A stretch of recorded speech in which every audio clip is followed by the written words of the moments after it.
We'll start today's meeting with the Kool-Aid being offered by Pat Hawaiian.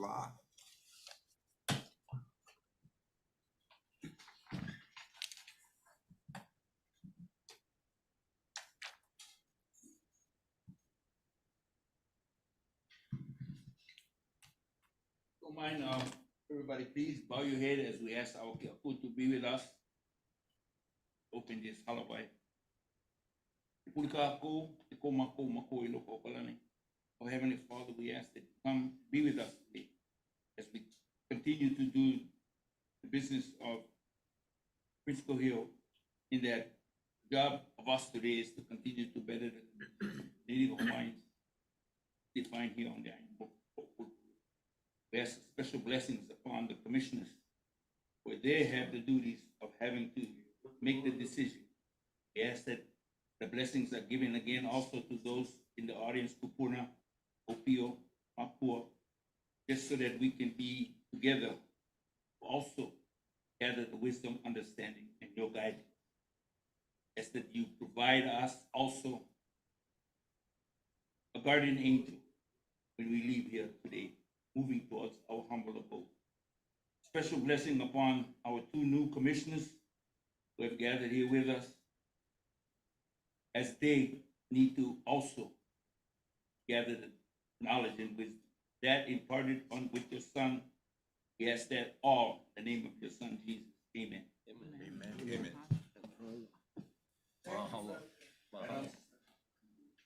Thank you. The meeting of the Hawaiian Homes Commission is called to order. The meeting is being held live and in person at the Grand Naniloa Hotel, Sandalwood Room, 93 Banyan Drive, Hilo, Hawaii 96720, and virtually via Zoom.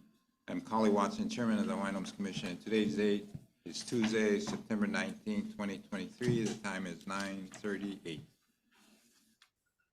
Yeah, please call the roll. Commissioner Wolf, Here. Commissioner Freitas, Here. Commissioner Helm is excused, Commissioner Kulekini, Aye. Commissioner Kaniakua, Aye. Commissioner Marfil, Ill. Commissioner Namu'o, Here. and Commissioner Nevis, Aye. Chair Watson. Here. 8 members present. Thank you. Okay, the order of the day regarding our agenda, we're going to start off with the public testimony on agendized item. And there we have carryover items from yesterday's agenda, items D11, F6, H1, G3, and G4. And we also have the J agenda. The commission will recess at noon for lunch for 30 minutes.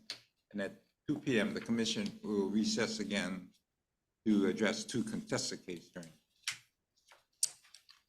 Can I, let's see.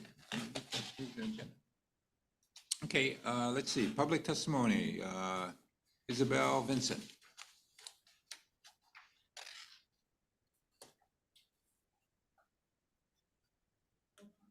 Hello. I wanted to come here today. Auntie, please speak in the mic. Let me move Oh, on. no, move the mic.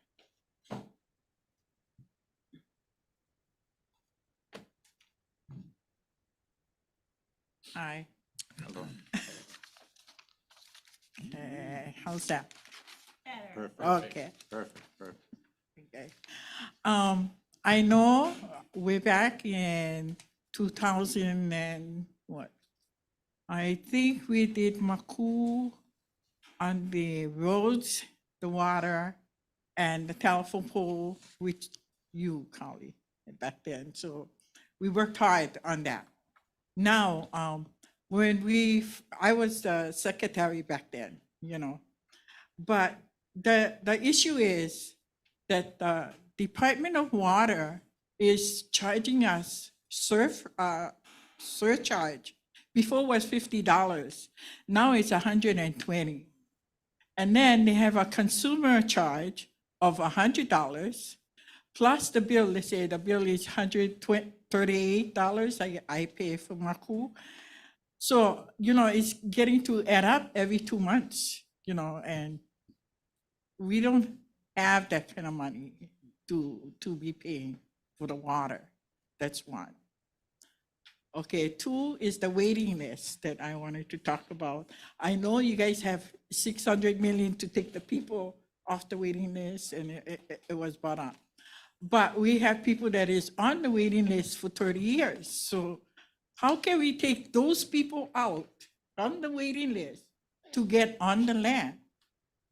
Although they did have papers come in like for housing, like 300,000 or something like that, they can't afford it.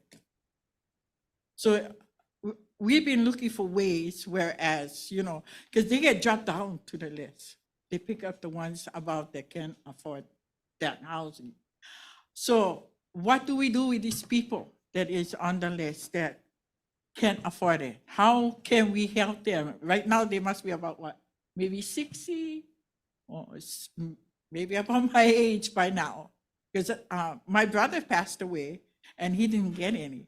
So he's been on the list for almost 30, 40 years. So why are we waiting too long to bring these people out, and find a solution to help them get on the land instead of building homes like this? So that's my issue beside the water in Maku. Yeah, and the water, we'll take a look at that, and see what we can do about that. Regarding the bypassing a lot of people on the waiting list because they can't afford or qualify for our typical approaches are Right. turnkey houses, Right. which can be very, very expensive. We're gonna change that, and we're gonna create different approaches for Okay. people on the wait list. We'll continue to do the turnkey, you gotta pre-qualify and get qualified for a loan. Then we're also gonna, for those that are a little bit under the income for qualifying on that loans, we're creating subsidized loans, either buying down the interest rate or exploring the different loan options. There's a bunch of different loan options that, sometimes the department has not fully explored the different loan products. So we're working with Hawaiian Community Lending to assist in that. We're also working with the different CDF or community development financial institutions, as well as some of the established banks to address the needs of what I call gap group individuals on the waiting list. And then for those that are moderate to low income, the 60% AMI or area median income, we're gonna do more of these, what they call these low income housing tax credits with option to purchase, where you don't have to qualify for loan. You just have to be below a certain income level, and then you get into the unit, and then eventually it's converted into a home ownership. We also have rent subsidies for individuals in that situation that are needed. Then below that, that are even lower income, we're working with, we're gonna establish a strong working relationship with Habitat for Humanity. For those that want to put in sweat equity, they have that opportunity. We're also working with other self-help contractors that are out there.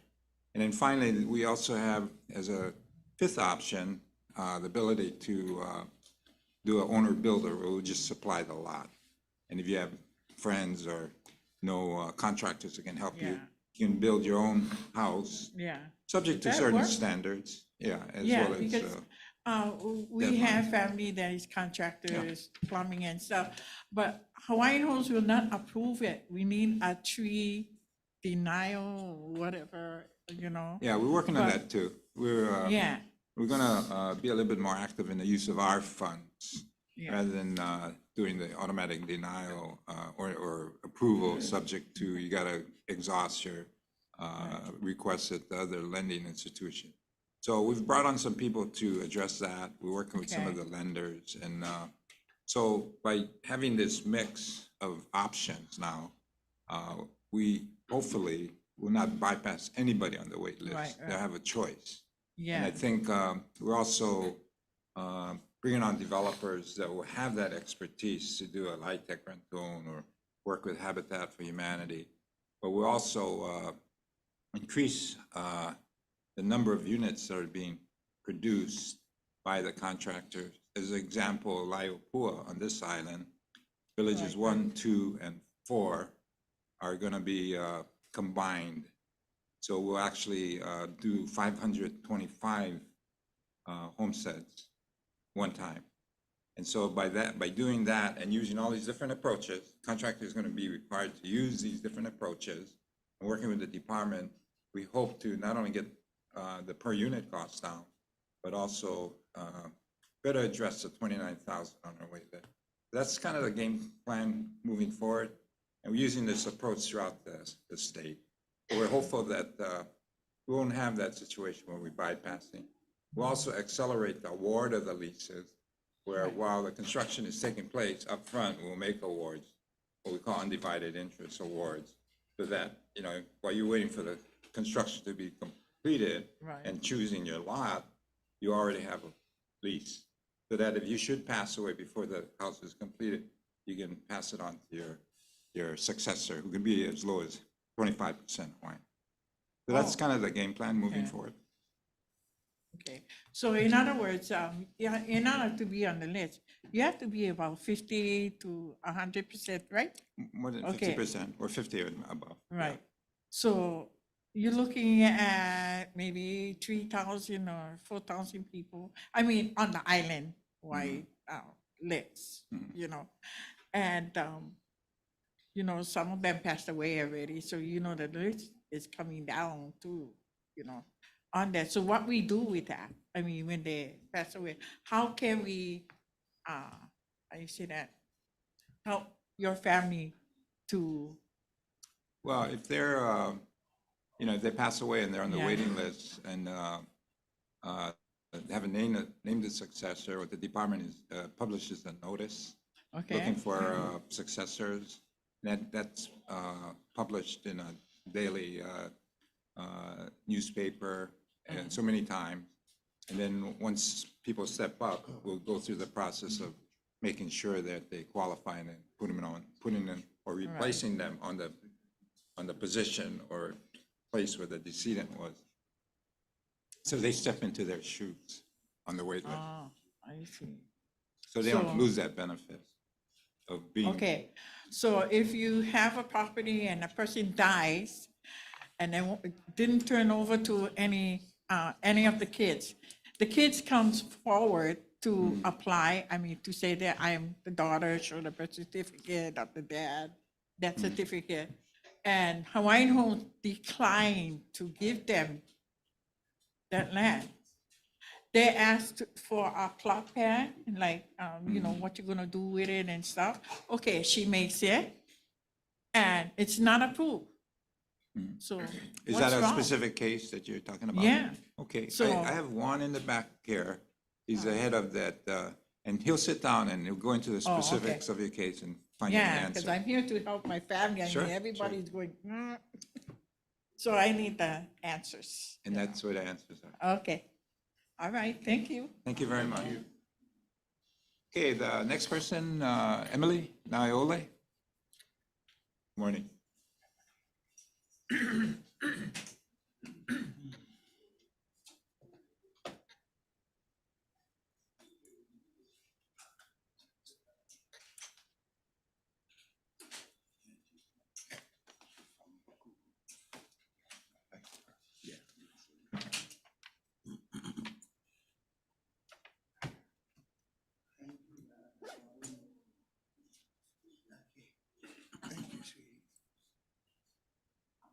Morning. Good morning.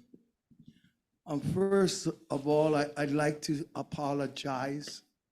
You know, after you go through things for 35 years, you feel them. It's here in your heart.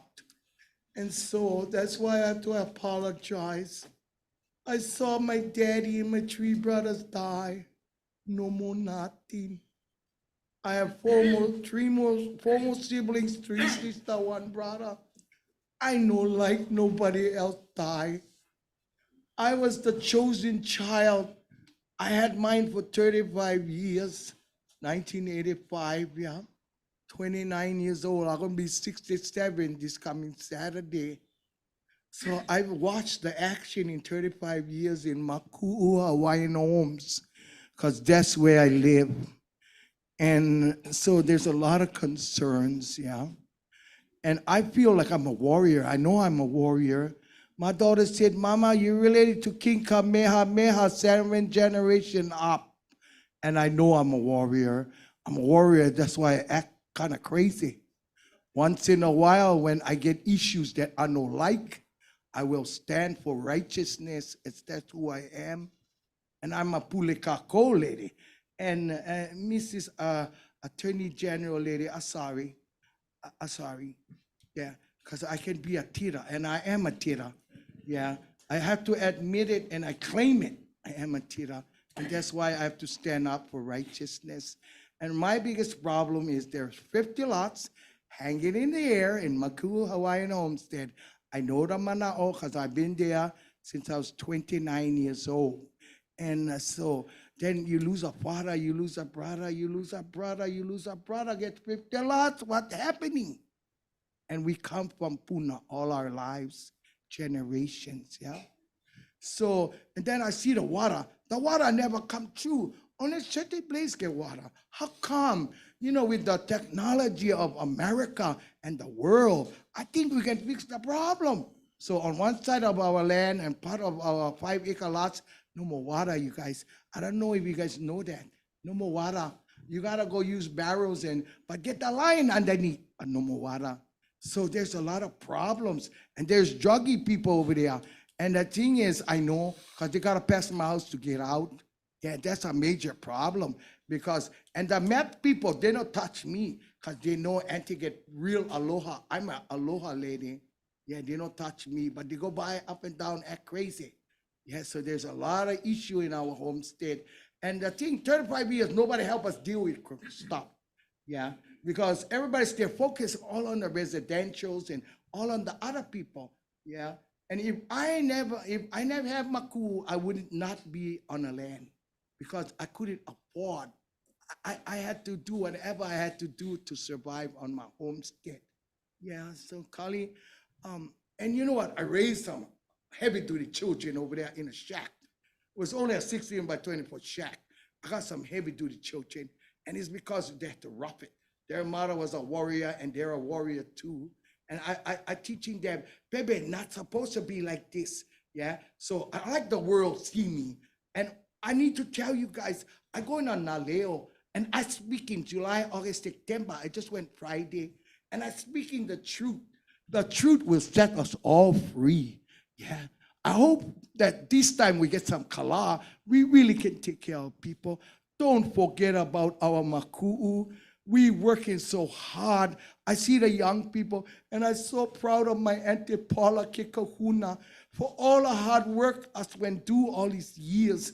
And I'm glad we trained our children. And that's why Lawai and all of Paula's children, Mele, Tita, right? And my kids. And now I'm glad to have my niece on board because she moved from Dalaba when kind of make problems when her house, and she moved to the homestead.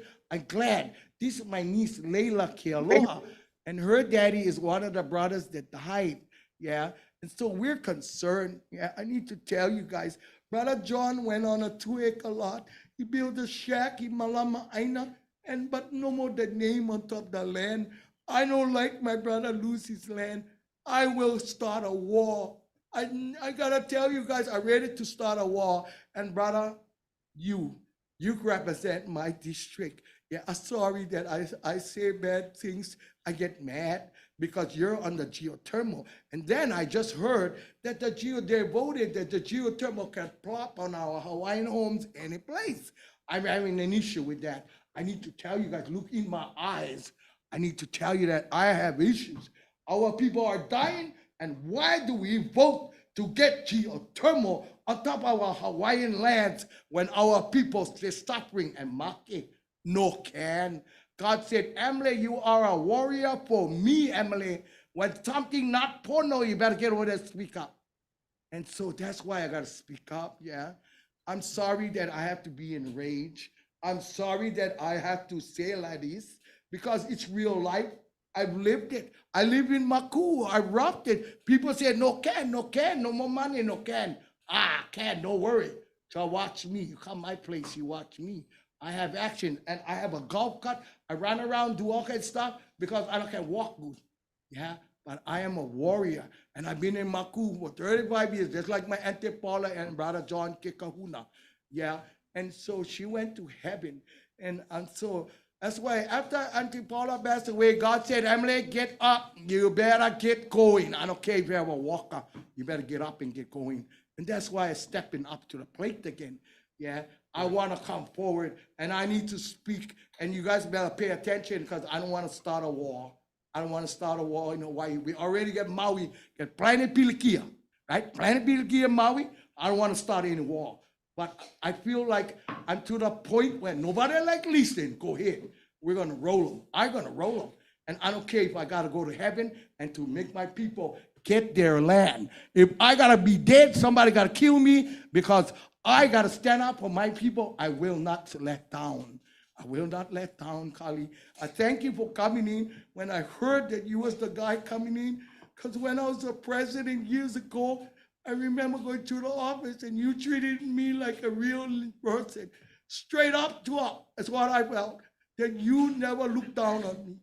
And I'm hoping that talking to you today and the people on, the Mokopuni or Hawaiian and all these islands, we need leaders to stand up and to say, "Ole Maika I lava. We better start getting it together. I know like America take care of my aina because this is all called bull crap. That's what's happening. And I don't like genocide my people. I do not want to genocide my people. Yeah. And I'm planning on running for Oha because I need money for my puna. My puna is suffering. We just had lava eat everything up. And one thing I wanted to say that my sister Georgette Kaiser lost her house in Leilani. Tutu ate them up. I don't know why she couldn't get one land.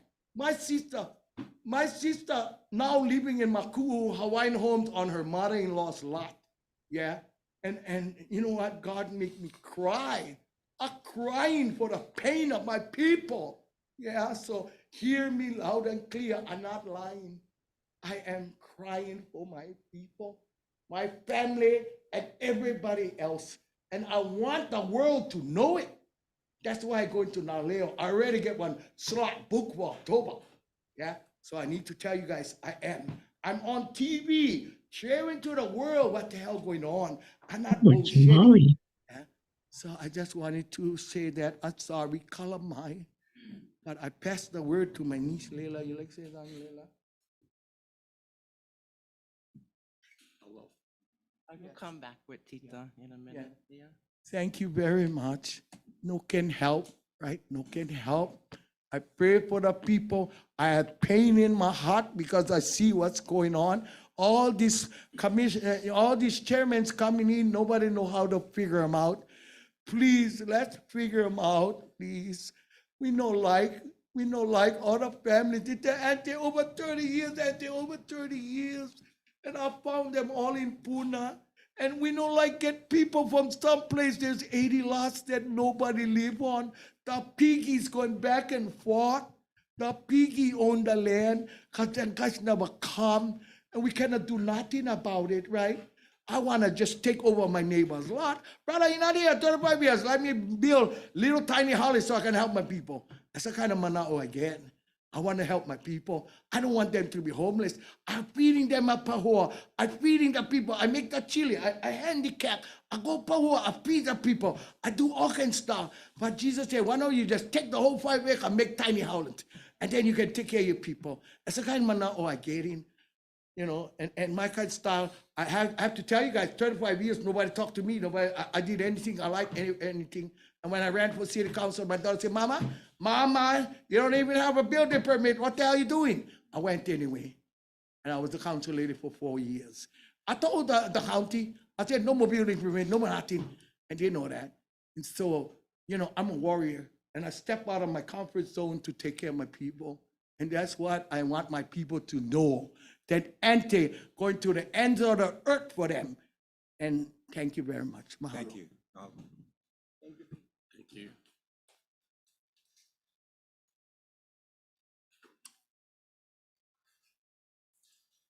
Okay, the next testifier, Jack Gay. Online. online?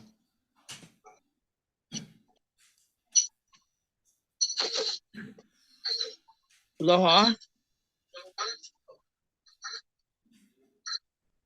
Aloha. Aloha from Makaha. And good to see all of you. I wanted to first have a moment of silence for all of the Hawaiian in Hawaiian.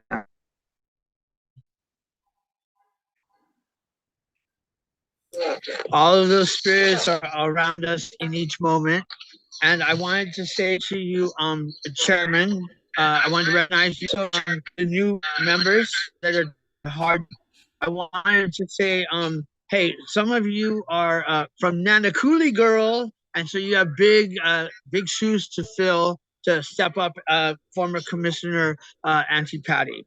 And I wanted to recognize all of you for the excellence that you're doing in these restorative restoration partnerships with private Native Hawaiian beneficiaries coming in and starting businesses on Native Hawaiian lands and restoring them. It's working in Mapuna Puna, now it's working in Kealoha, and I think that it's really important that we do it on all the islands. So thank you so much. You guys turned it around.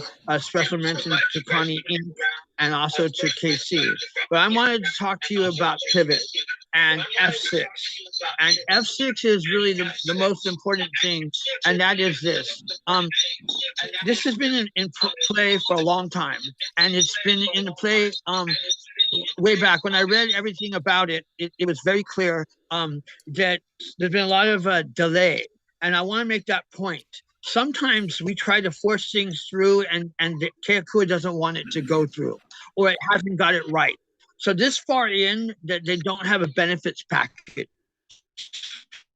already worked out. This far in, that they don't understand there's no Native owning the company that you're partnering with or being partners in it. There's no Native Hawaiians that are on the board or speaking on this issue. I think those are all really important parts. I think from now on, I think this commissioner, I think they're going to rubber stamp things. That's not who you are. I say to you, before you did the best you could, and you looked back and you saw how things didn't get done sometimes or how you fell through, and they don't understand who you are now. But I've been looking at you over the last couple of months, and you're a guy who's going to come in and get it right this time. You're getting it right for your people. Auntie just told us she believed in you back then, and she believes in you now, and so do I, Kali Watson. I believe in you, and I don't think today is just going to be a rubber stamp. F6 needs to go back to the drawing board a little bit. It's a fantastic idea in some respects, and it really is. Using land that can't otherwise be used. But if you really want to put a benefits package together, here's my suggestion. Put solar on every one of a Native Hawaiian house that needs power and tie them into the grid. That's a way for you to get a benefits package that reaches out to Native Hawaiians. That you're putting panels besides there at the end of the railroad, but you're also putting them on Native Hawaiian houses who are finally getting their acre, not some condo, but actually Kali Watson's making sure that they go into their houses on their acre, on their property. And that's what we need to be. We need to be in a place where we're talking about healing and getting people on the Aina is where they heal. You just heard a testimony that I can't even touch in how important it was. That is where Pivot needs to pivot. That Auntie right there should be right at the forefront. She should be the one speaking for you. When you figure that out after, 15 years of trying to figure out how to get this thing through, that's what you need to hear. Your deaf ear, your haole ear is not hearing what they're saying to you. They need to be a part of it. The way you make them a part of it is not by letting them pay you more money at a cheaper expense, for power. It's you empower them by making them part of the solution. And the way you make them part of the solution is you hire them, you have them in the front, you give them ownership partners in it. That's how you empower them and lift them up, so that later on we can look back and say, that's what it pivoted. Right there, it changed and everybody went forward. And I have to say this too. Miss Kumu Demont got it right. He said, where's Heko in this? We all know that Heko just made a big blow up on Maui. And a lot of the stuff out of Makaha is the same exact power structure, the same equipment. And we wanted to hear from them. Where are they? Why aren't they coming out and talking to us? Well, it's the same thing here. Where are they? This is not ready to be voted on yet. This is not, no, afterwards we'll get a benefit package. No, the benefit package should be the first thing Pivot can come in and talk about. And then they should be talking about what they're going to make money on it and all this kind of stuff. And I have to say this, Mr. Kahana has been for a long time on this one. Kahana, you know that what happened in 2012, prices, amounts of all that changed. So that's fine. They have these time. Where did we make money from it? Not very much, right? But now they wanted to get in at a 2012 price. That is not reality. They need to be paying for what it is now. That needs to be adjusted, and that means it needs to go back to the table and get worked out. I want to say this very strongly, that all the points that were made were about Kanaka Maoli points. They weren't saying don't do it. They weren't saying we don't want it. We're saying you're not coming right, Pivot, so you need to pivot and figure out that part of the solution is having us be part of the solution. So I hope that you guys all enjoyed that. I hope that that works for you. I hope that that gets through. And Carly Watson, I want to say to you, you are a brilliant chairman. You turned Mapuna Puna around. That was former Commissioner Auntie Patty. That was fantastic what you did in Mapuna Puna, and now you're doing it out in Keola. I can't even say it right, Kealoha, and that's brilliant. Okay, that's how you do it. You get them invested, and then you let them build up. Not all these foreign companies and owned by some major thing. I mean, Pasha is it's disgusting. It's so pilau, I can't even say it right. So let's look at that, and I hope that you guys can understand and register in your brains over there at Pivot. It's not that we don't want to partner with you, but right now you're not partnering with us. You're telling us how we're going to pay you money for power that we already own because it comes from Keakua. Mahalos, I appreciate you all. Mahalo nui loa. Amen. Thank you, Mr. Gay. Next testifier, Nemant Manaole. You guys can hear me good? Yes, we can. All right. Aloha. Good morning, Chair, and Morning. good morning, Commission members. I'd like to say that overall, since you've been there, Chair, we've been very impressed with the work that you've been doing, and I've been very impressed with the work that the Commission has been doing. You know what I mean? Good leadership brings good results. So let's talk about F6. I mentioned it yesterday. And I gotta say, man, this is not ready for prime time. You know, they get a good name, Pivot, because they pivoted from the original plan that they first brought to the Commission years ago. So they got a whole new thing now. And this whole community benefits package, you know, KCDC, I respect KCDC, especially Auntie Homilani. I love her. She's one of my favorite aunties. But KCDC is not the end all representative for all of our Lahui. We got to take this back to the drawing board. We got to take this back to beneficiary consultation for everybody. For example, how many people did Pivot talk to, Native Hawaiian corporations that operate in the industrial area? How many? Did they talk to anybody in the industrial area? The homestead is just a homestead. They're on the other side of the tracks. So we gotta talk to the people that is in the area, and to continue to say that, oh, this is lands is not good for homestead. We all know that. It's an industrial area. Why you gotta say that's not a thing? You know what I mean? We already know that that's industrial area. You know, can build houses on it. So yeah, we get businesses down there. We get trucking businesses down there. We get shipping business down there. We get warehouse business down there. And yes, solar. By the way, I support solar. I heard a so-called leader in Lahui, said that she don't support solar because the sun will shine for 24 hours a day. And she did a research on it. Crazy. It's a multi-billion-dollar enterprise because it's real. You know what I mean? I believe in solar. So I like solar for us, and I like this company work with us. Not just a chosen few, all of us. So, like the last speaker said, hey, you got options out there. we're not gonna shut you down.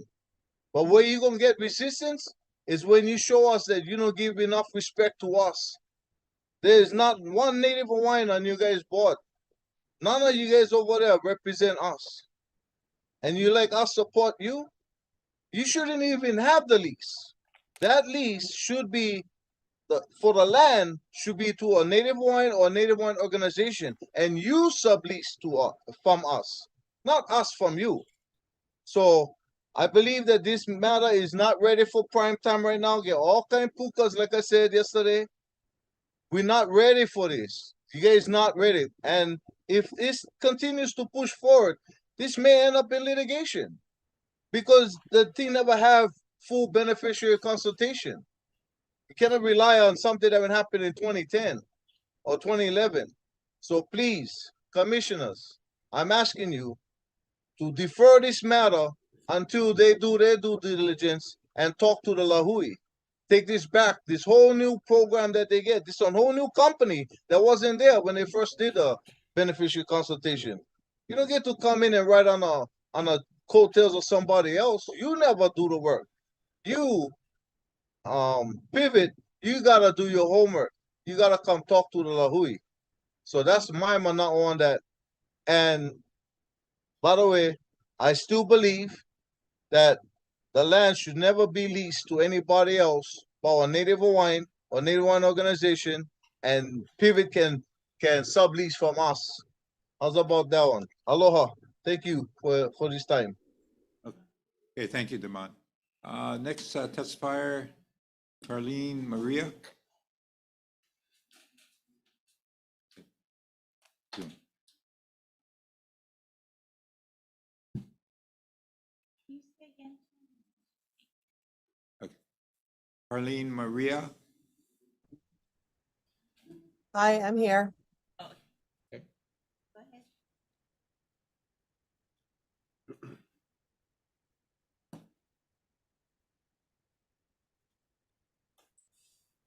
You can go ahead. Okay, so I just had a couple issues here. I know I talked yesterday about what was going on, but you know, what was really on my head was especially about the part where they're asking for 30 acres and talking about putting the solar farm on a part of it and subleasing the rest. So if they're planning on subleasing the rest, obviously they don't need the whole 30. To me, I mean, it doesn't make any sense to award them all of that or say yes when they really don't need all of that. And then, correct me if I'm wrong, but I kind of thought that I heard that they needed money to finish their project. So that is why they wanted to sublease the rest of the land, I guess, that they're not going to be occupying. Another issue that I have is I myself been waiting for over a decade for industrial land, and I know I'm not the only one. There's a lot of other people probably, you know, that could use that. And I am also for solar, you know. It's just that I didn't see anything in the paperwork. If there's a fire, if there's a fire, can we put it out, an electrical fire, if that happens? Because there is a lot of fires in this area.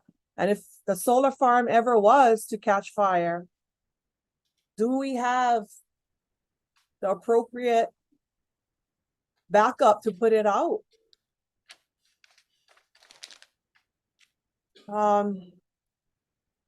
You know, that's just the little things that besides whatever I testified to yesterday, I wanted to add. But I also believe that we should have HECO in for questioning, and they should have, you know, stand by for questions that other people may have concerns for. But other than that, I do feel you guys are doing a great job. Everybody here, at least, you know, we're making moves. So what's happening right now. But thank you. That's all I got. Thank you, Charlene. Okay, let's see, the next, we have the next item is agenda, item D11, approval to postpone direct loan payments for Maui lessee. On, and D,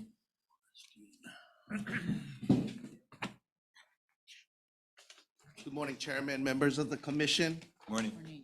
and to the audience that's here today and virtually. Again, for the record, my name is Juan Garcia, Homestead Services Division Administrator.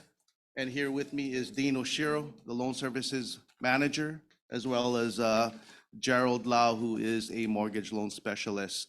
The department or Homestead Services is here before you to present item D11, and with that, I'll pass it on to Dean. Morning, Chair, morning, Commissioners. D11 for your action is to postpone the direct loan payments for those Maui lessees who have been impacted by the Lahaina wildfire. As tragic as it has been, we're trying to mirror a program similar to those that the Commission previously approved for COVID-19. At that time, we had deferred payments for that submittal was for all lessees. In this one, we're requesting initially for those the Maui lessees who are affected. We may have to have a discussion, or you may want to include the word Maui County. If I'm sorry, Commissioner Helm is not here. If there may be Molokai lessees who happen to work on Maui that may have been affected. I've brought Gerald to the table because he handles Maui and Molokai accounts. To our recollection, we have not yet received any calls from Molokai lessees. But however, the amendment could be a possibility if you so desire. But again, our wish is to have this implemented so that our Molokai lessees can be granted a postponement of their payments. Questions? Comment. So yeah, mahalo for this, bringing this before the commission. I think it's necessary. I do appreciate the additional thought of using the term Maui County, because we could have beneficiaries on Molokai affected by loss of jobs. So thank you for that. That's all I have in terms of a comment. Oh, the other thing is, this also works hand in hand with mortgage relief. That's also, I think, Nahasda provided CNHA monies for mortgage relief. I don't know if Lehua is here, but if she's not, that's okay. I just wanted to include that in the thought process. Thank you. Thank you. Okay. Can you guys kind of explain when you say postponing, do you guys put the loan payments on the back end? Yes, so we do not collect payments. However, because of the act and the rules, the interest is actually deferred. Interest still accrues. We push that to the back end of those. No different to what we did with COVID-19 postponement. Just for a number factor for the commission, when the commission approved the COVID-19 postponement, the department had roughly about 1,100 accounts that we service. 700 lessees took advantage of some form of the deferral. Again, not every month. Some may have only deferred 2 or 3 months and then resume payments. So you're looking at about a 60%. This group, of course, is going to be on a smaller scale because, again, if we amend it to Maui County, you're going to have a lesser number of lessees, right, than the whole state. Dean, how are you guys handling, obviously, you got to kind of check with the different borrowers to see what their situation, right, so they can maybe fall under the justified situations where this postponing of the loan payments take place. But, I'm concerned about that process, especially with the shortage of DHHL workers. So are you going to outsource it to Hawaii Community Lending, or how are you going to do it? It's no different. We have the staff to. It's primarily in conjunction with our fiscal department. When the lessees, we work with the lessees, and when they say they need it, we'll go ahead and process the documentation for fiscal. But are you going to actually reach out to them to find out? To the lessees, and Yeah, yes, and let some them have know already if reached there's out this to option. us. How are you gonna get that info out to the? Through, we're planning, if the commission approves this, we're gonna include ICRO in this, and we're gonna talk to Diamond about it. Also insert some type of mailer in the monthly statements that the payments are gonna reflect zero and why it's reflecting zero. Okay, good. But yes, sorry, we need the approval first before we can put zero on their statements, yeah. Okay. Any other question? Not, the chair would entertain a motion. Have somebody raising their hand? Oh, I'm sorry. Oh, Cowie.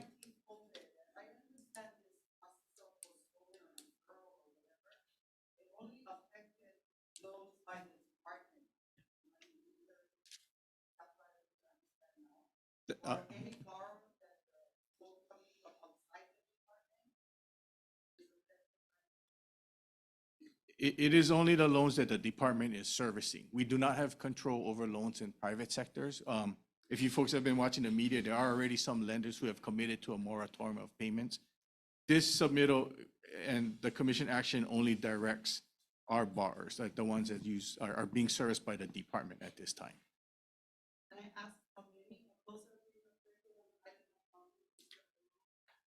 Right now, we have about 111 Maui lessees in our portfolio.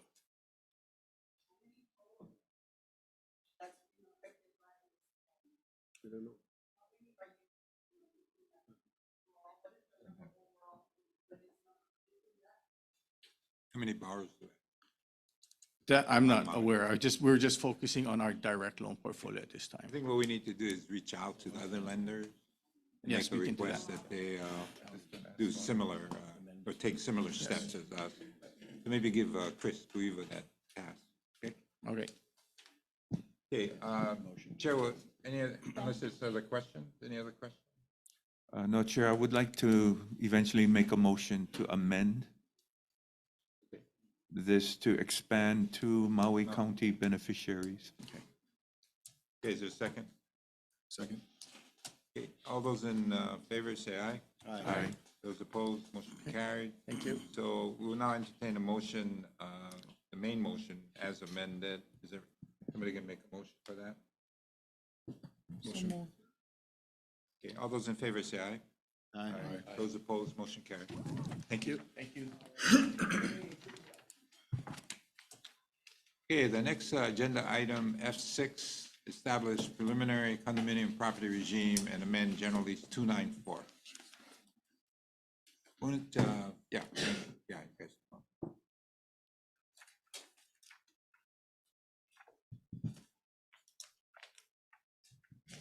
Good morning, Commissioners. Kahana Albino, Acting Administrator, Land Management Division. With me today, I also have David Lau, Samantha Frick, and Neil Arazi from Pivot. And also online, we also have Michelle Sims with us. Just to remind F6, I'll go over the recommended motion and that LMD is requesting for. Again, LMD is requesting for the approval to establish a preliminary condominium property regime and approve to amend General Lease 294 in Kalailoa, under Kalailoa Homeland Solar. That's a two-part motion. The first part is, again, to approve for KHLS as lessee to establish a preliminary condominium property regime for the premises under General Lease 294, covering 29.853 acre parcel and identified by the TMK as listed there, and more specifically delineated in Exhibit A in your submittal packet. Under the first item A, there's two sections that I know the first section was as read, lessee shall bear any and all associated costs for the CPR process as proposed. Number two was lessee shall submit the following items for review. And I know there was an amendment suggested yesterday that to strike Hawaiian Homes Commission and put by the chairman for the last, I guess, ending part of that sentence under number two. And then under number two, there's two certain parts, A and B. A was to complete a final condominium property regime, complete a final condominium map that represents its project design, which shall conform and be in strict compliance with applicable county, state, and federal government agencies' requirements. And two, And B, a condominium property regime declaration document draft for review by the, and then there was a suggestion again to remove Hawaiian Homes Commission and put chairman in there.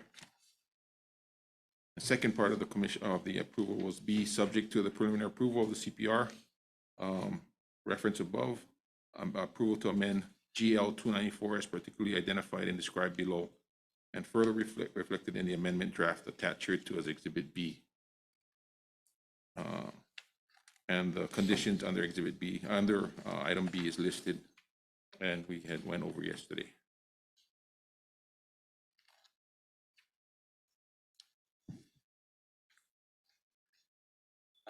Yeah.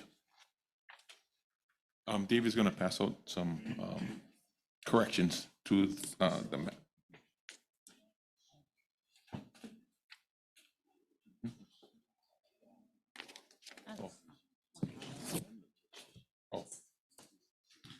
And this is additional information to the financial benefits of the project.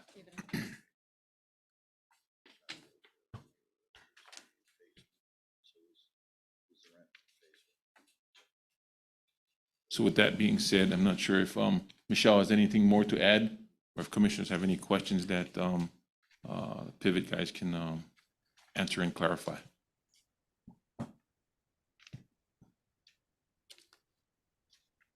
Thank you, Kahana. Take a minute to take a look at it. May I provide a couple comments at this time? Go ahead. Go ahead, Michelle. Okay, thank you. Yes, aloha, Chairman Watson and Commissioners. Thank you again for revisiting our agenda item this morning. Again, my name is Michelle, speaking on behalf of Kalealoa Homeland Solar LLC, or KHLS. Just to briefly reiterate our request here today, as Kahana mentioned, we're seeking your approval of first, the implementation of a condominium property regime proposal, and then second, the rent proration and term proposal, which would prorate the rent per phase of projects in correspondence with the units of the CPR. And as a reminder, the phase 1 solar project is under construction, expected to begin producing electricity in March. And the phase 2 solar project is in late stage development and will be seeking to procure capacity from HECO's upcoming phase 2 tranche 2 proposal request towards the end of the year. And we're seeking to prorate the rent for each phase of the project in correspondence with those units of the CPR.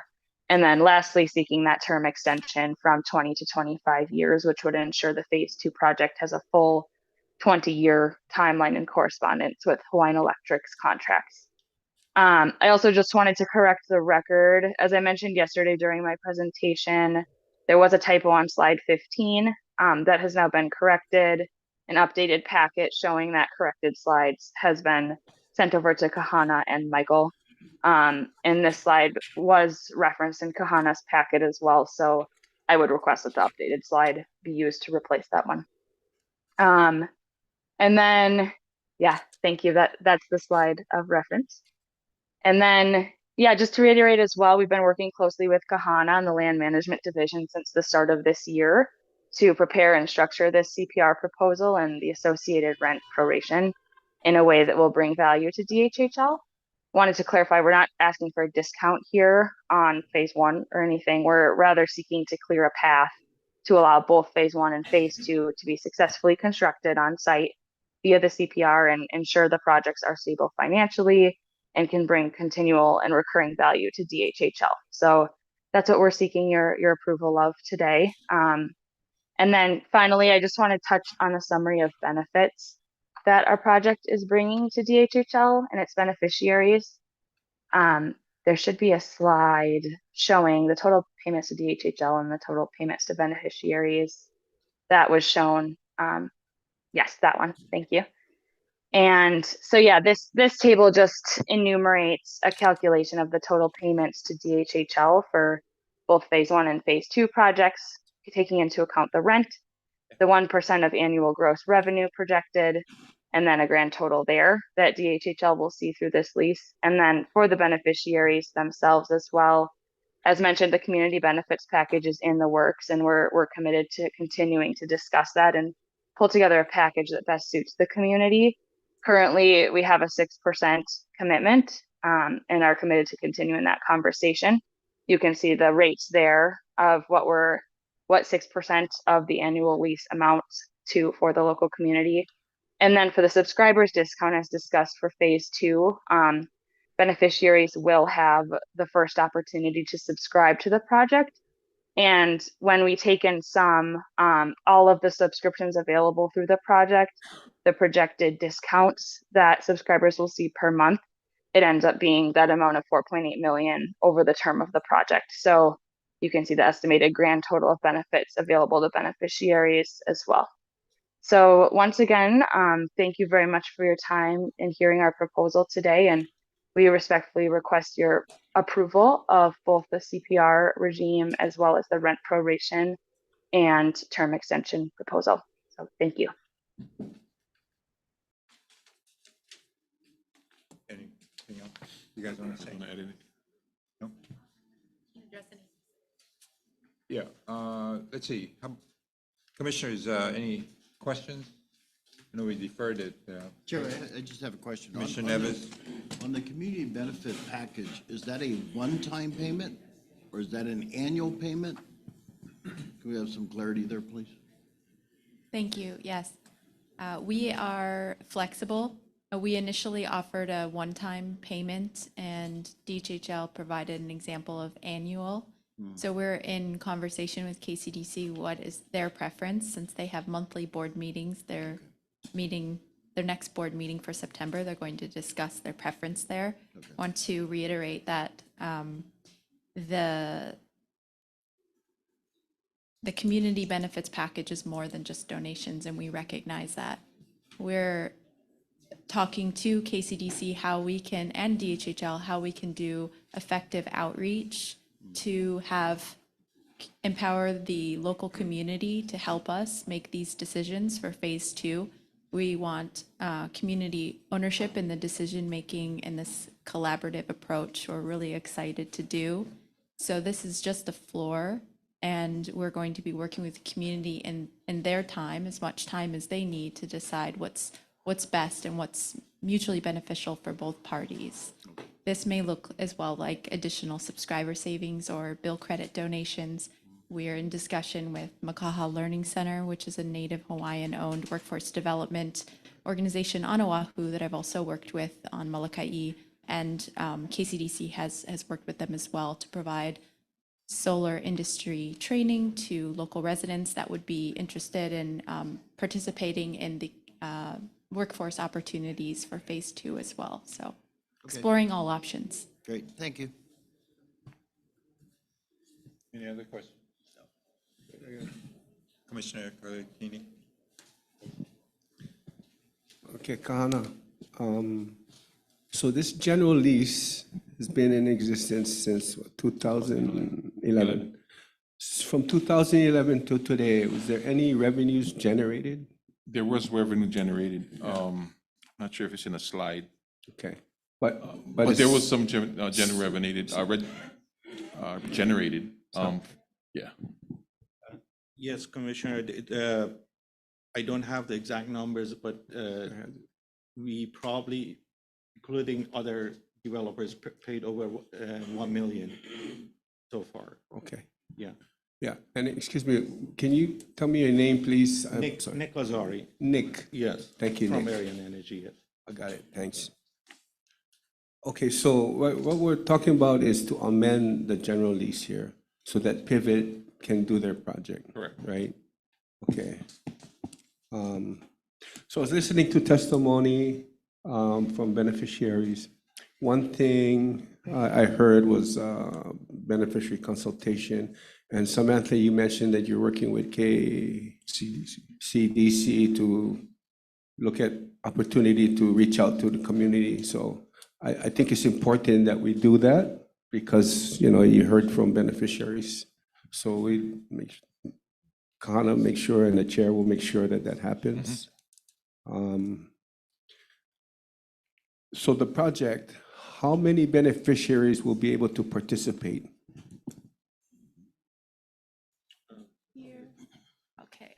I can. Sam, you can go ahead if you're ready. Oh, sure. It's projected households for phase 2 is 675 Okay, 675. households. Thank you. Do you folks have any other projects in Hawaii? Can you elaborate? Yes, Pivot Energy and Orion Energy have 3 projects that are on the South Point region of Hawaii Island, in the Ka'u area.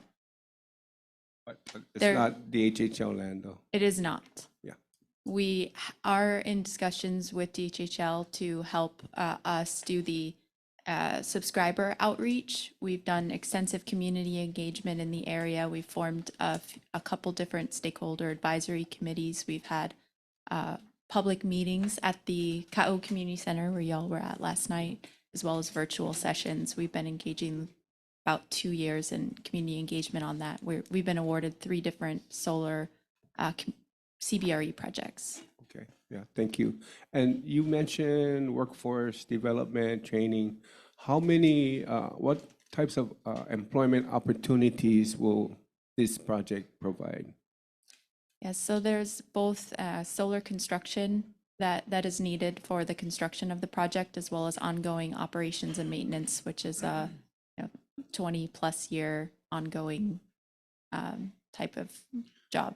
But is that like 10 people, 20 for 20 years, or half a dozen? How many, a rough estimate?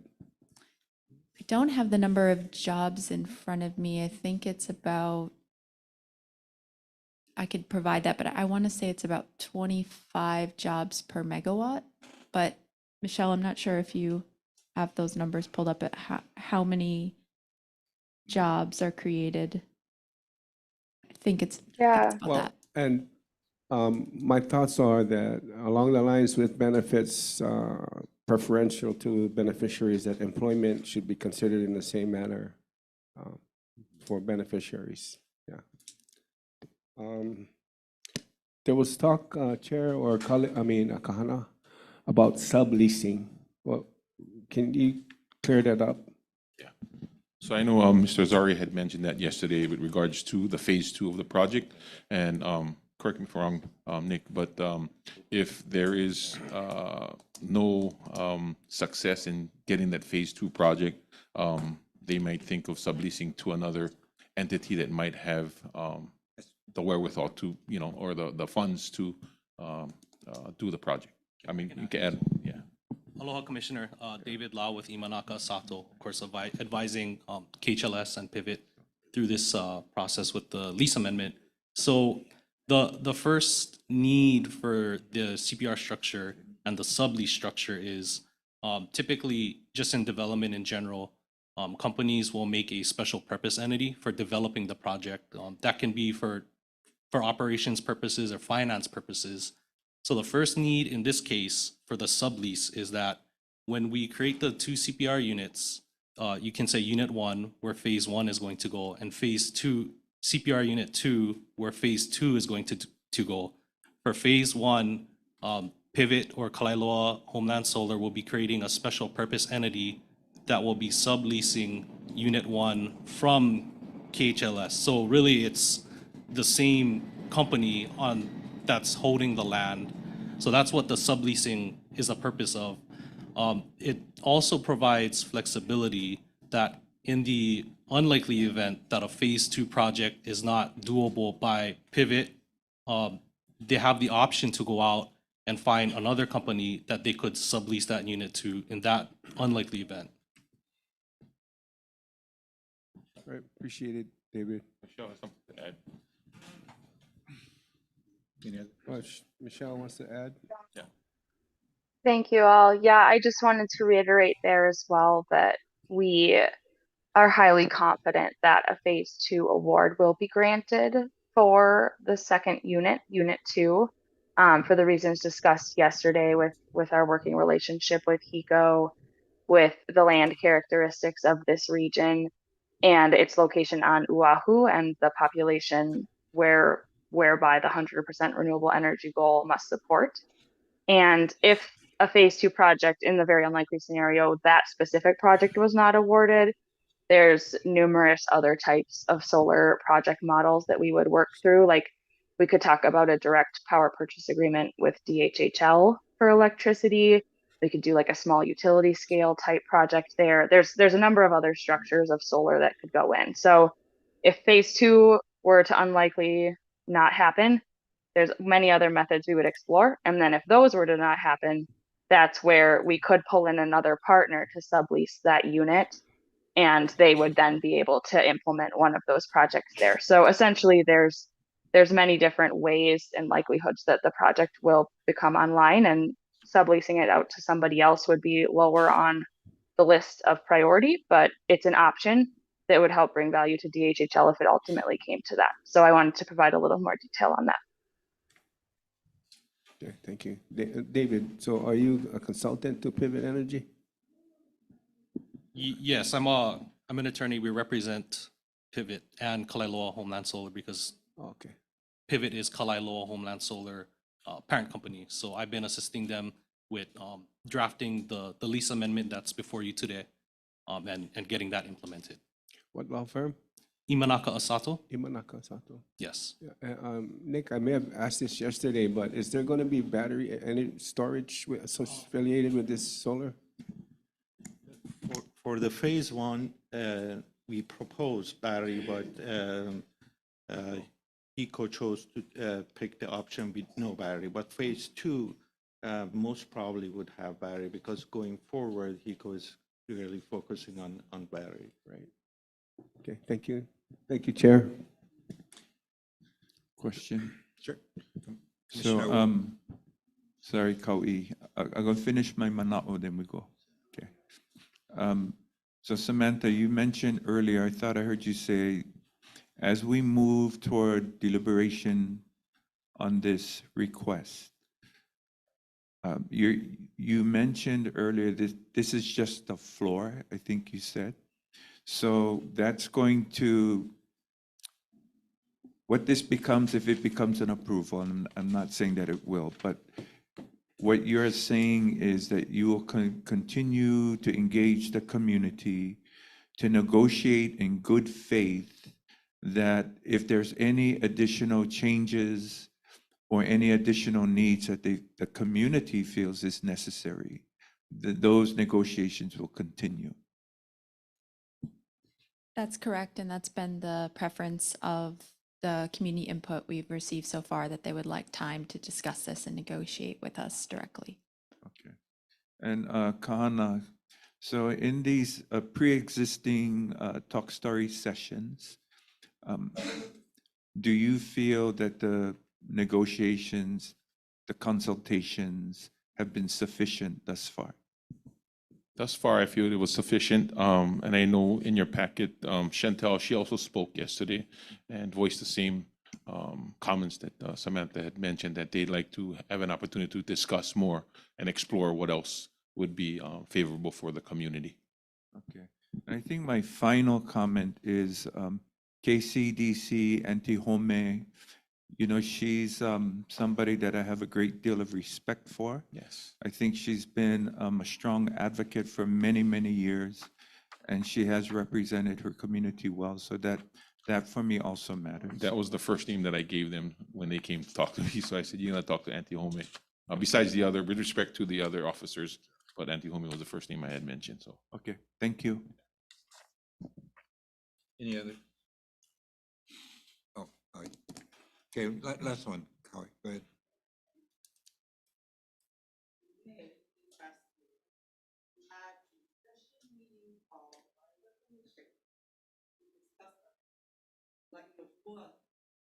Solar.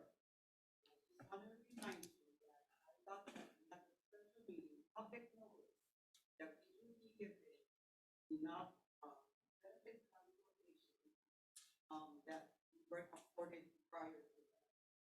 Meaning that the time that it was held was not a good time, especially it was not held. In fact, when I looked at the numbers of the participants that attended that, it was pretty low. In fact, Commissioner Reyes brought that to the attention of the community.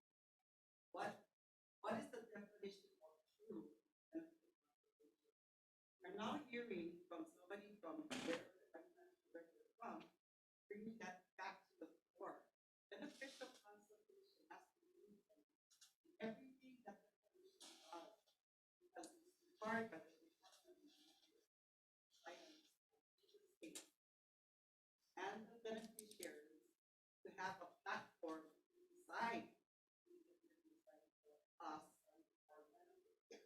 What also happened at that meeting was that there was some concern by the people that were being most affected by the solar company, that we were expecting that the Mayukwa of 1,000 homesteaders was supposed to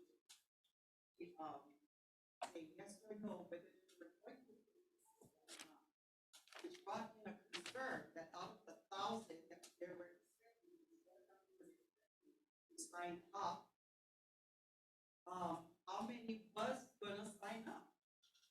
And that if they didn't sign up, they only have 1,200 interested lessons.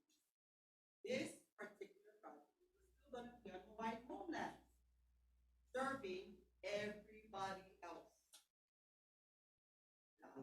So that's what I bring to the table right now. We're not talking anything else about today that we never discussed before. Okay, and so my question then is 600, and then now getting kind of mixed up because we talk about Kapu, and then we got because it's not a point. I want to bring it back to HHL and our concerns, continued concern.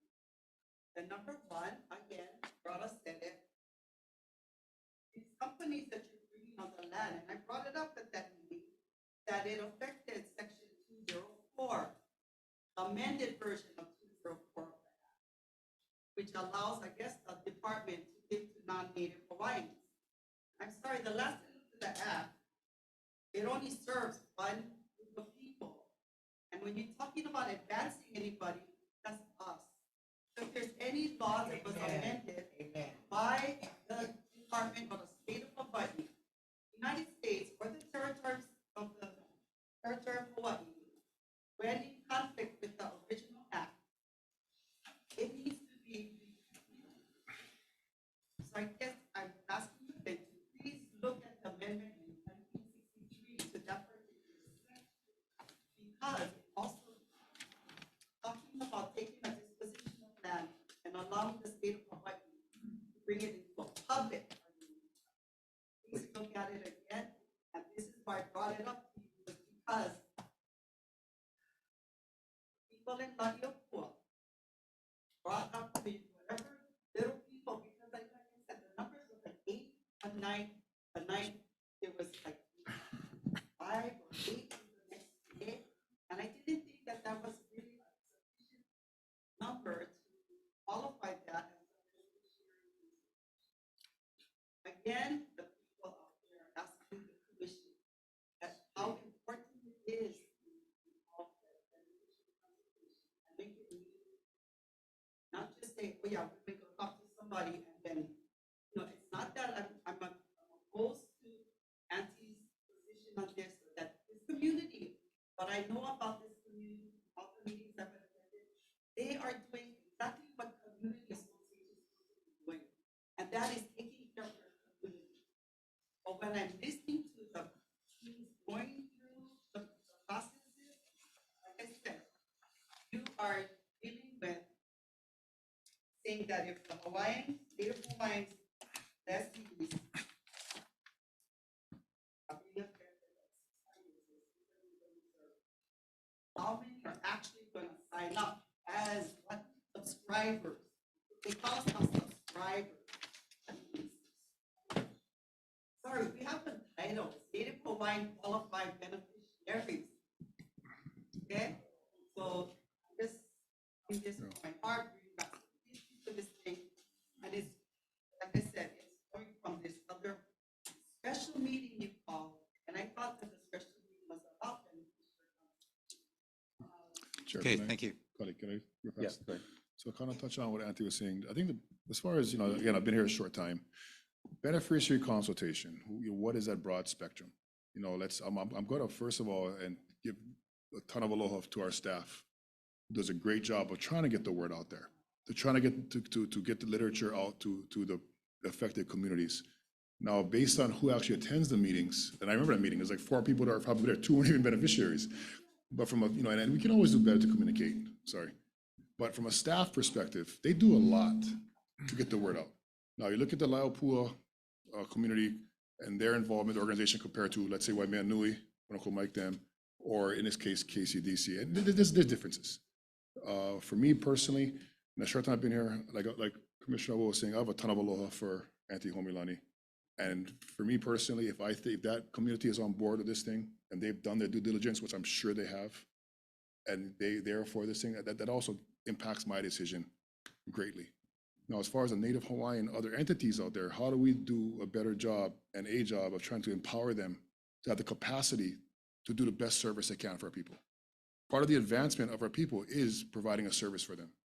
And what she's talking, I think she's talking about the solar farm in Koloa does not have the same benefits package that you folks are offering here.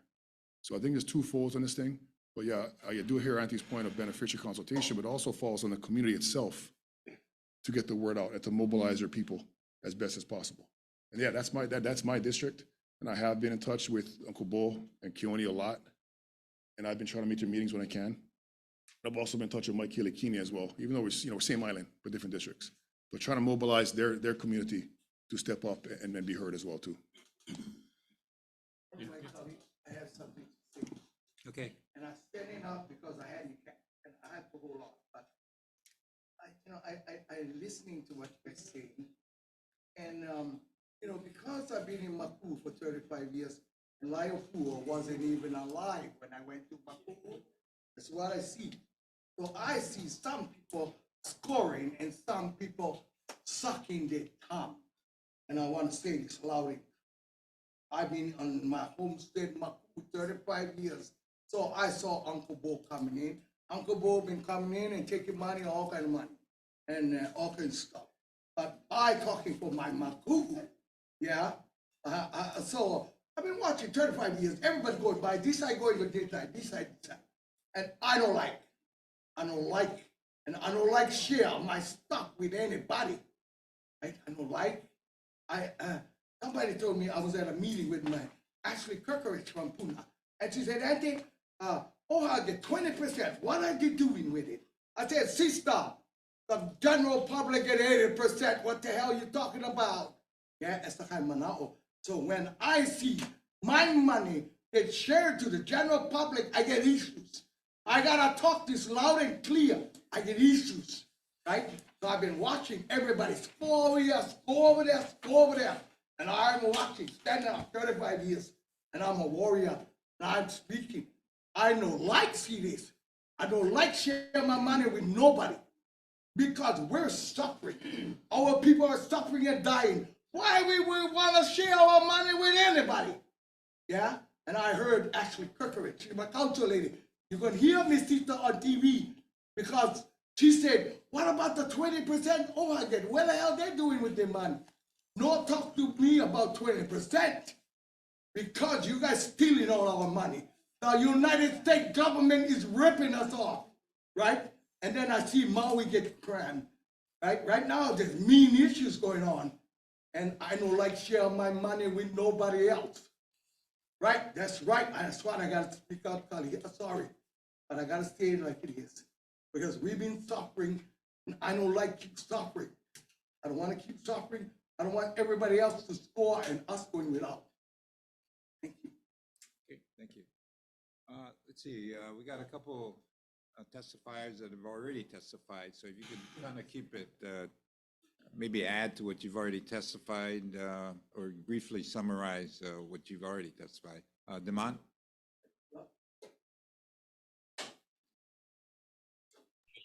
Yes, aloha. Did you guys hear me? Yes. Go ahead. All right. Okay, so I'm not gonna reiterate what I was talking about earlier. I was like, go back to this thing about these guys. Michelle said that the Native Hawaiian community, yeah, you guys gonna have first chance to be subscribers to our service. Don't you find it ironic that we're gonna have first crack at purchasing something from these people, of which they're getting from our homelands. Whoa, how's that one? Yeah. So let me bring them to reality. You know the water on Hawaiian homelands. We don't pay for the water. Of course, in a homestead, they're making us pay for the service to get the water to us, but they cannot charge us for the water, right? Why is that? Because that's our water. Okay. Number two, you get, what is that company? Sandwich Isle. When Sandwich Isle wanted to put in high-speed fiber optics, yeah, service to us was free. We had free fiber optic.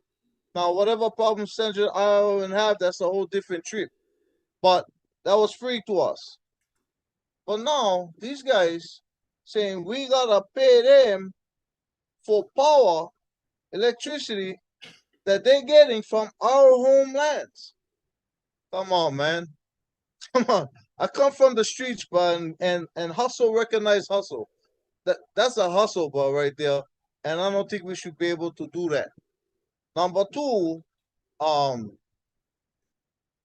you guys keep saying about KCDC. Hey, I love Auntie Homolani too.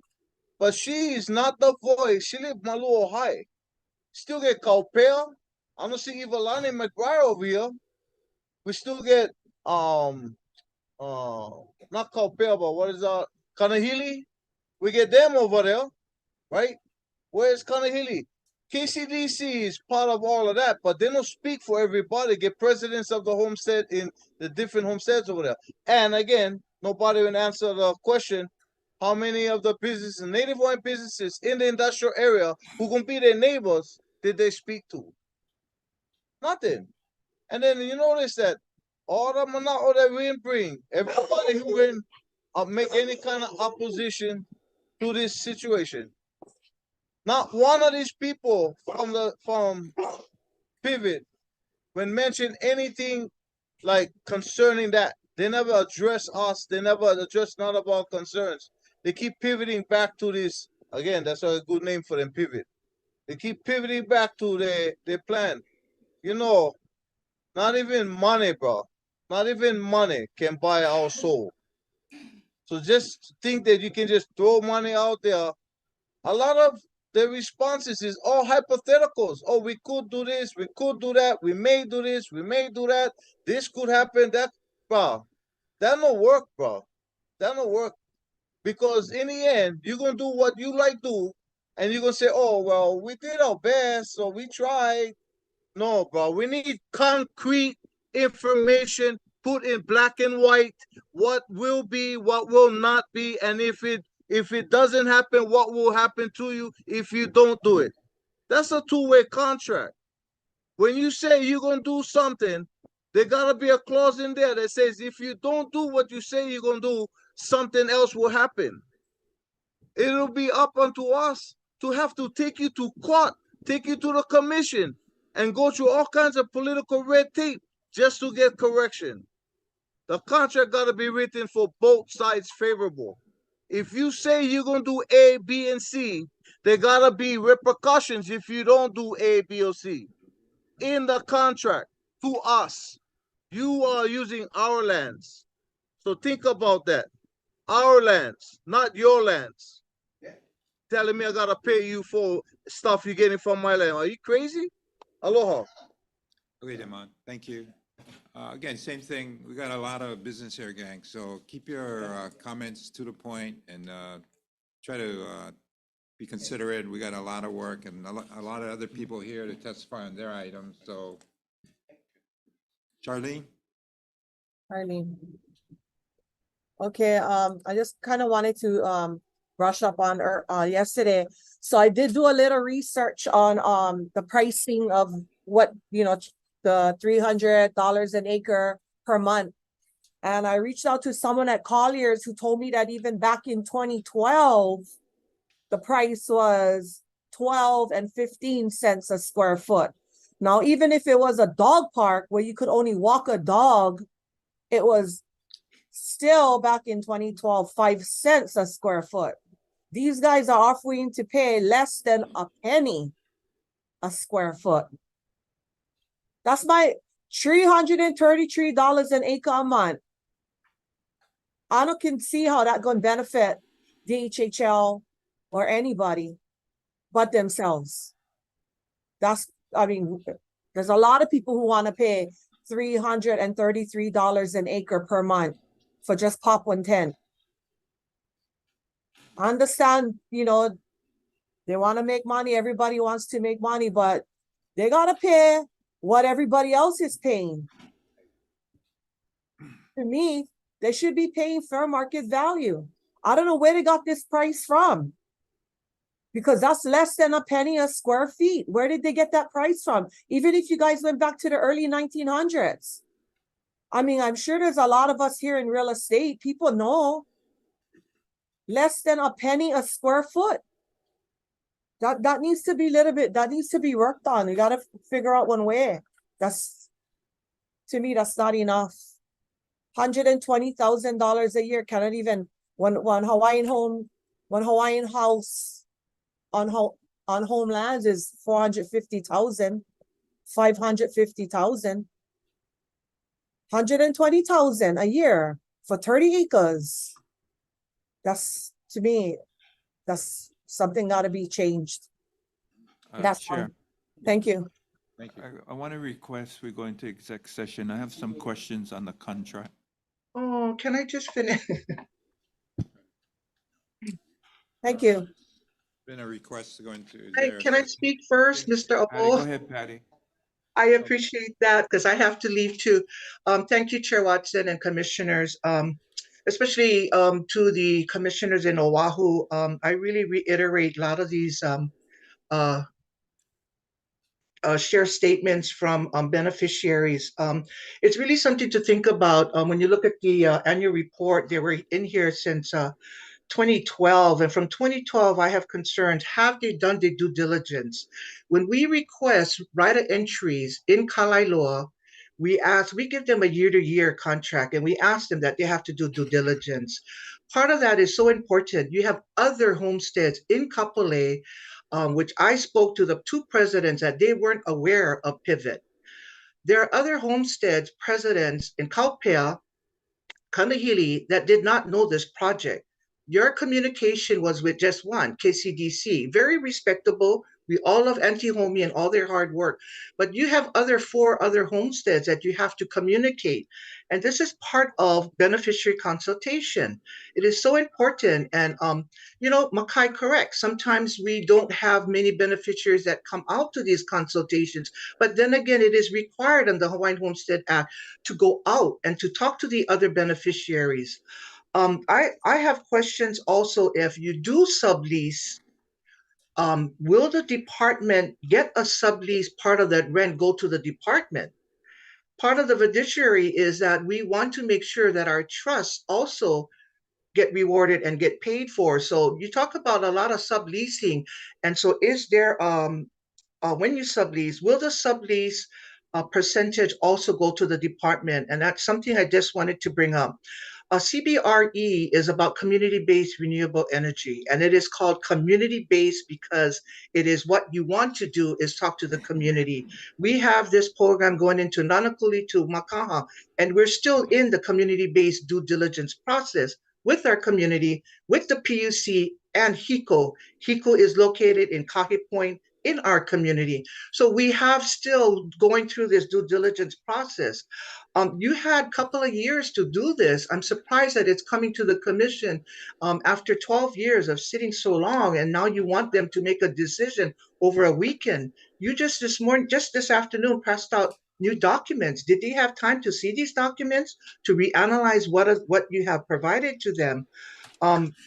I don't want to take anything else, but again, Makaha Learning Center that you brought up, Michelle, they're only been in our Ahupua'a for about 3 years. You should be talking to the homestead. One of the largest homesteads is Waianae, and you should be talking to beneficiaries.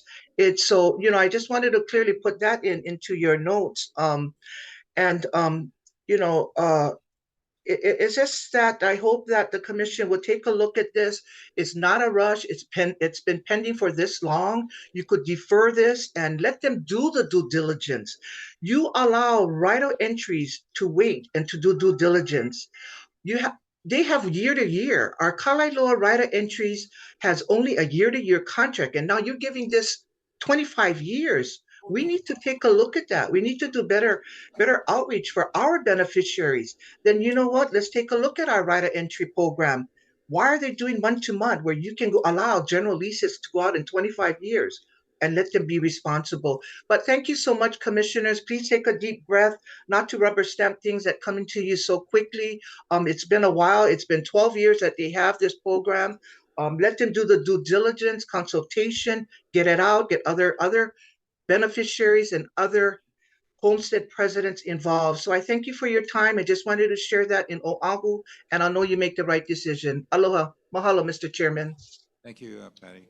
Okay, it's been requested, and we are going to go into executive session. So can I have a motion? Motion. Oh, no, you guys can stay. We have the other room. Okay, is there a second? Okay, all those in favor say aye. Aye. Those opposed, motion carried. Okay, just hang loose, everybody. We'll be back. Yeah.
No, we already did this one, it's over.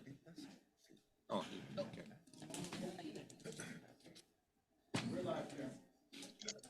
Thank you.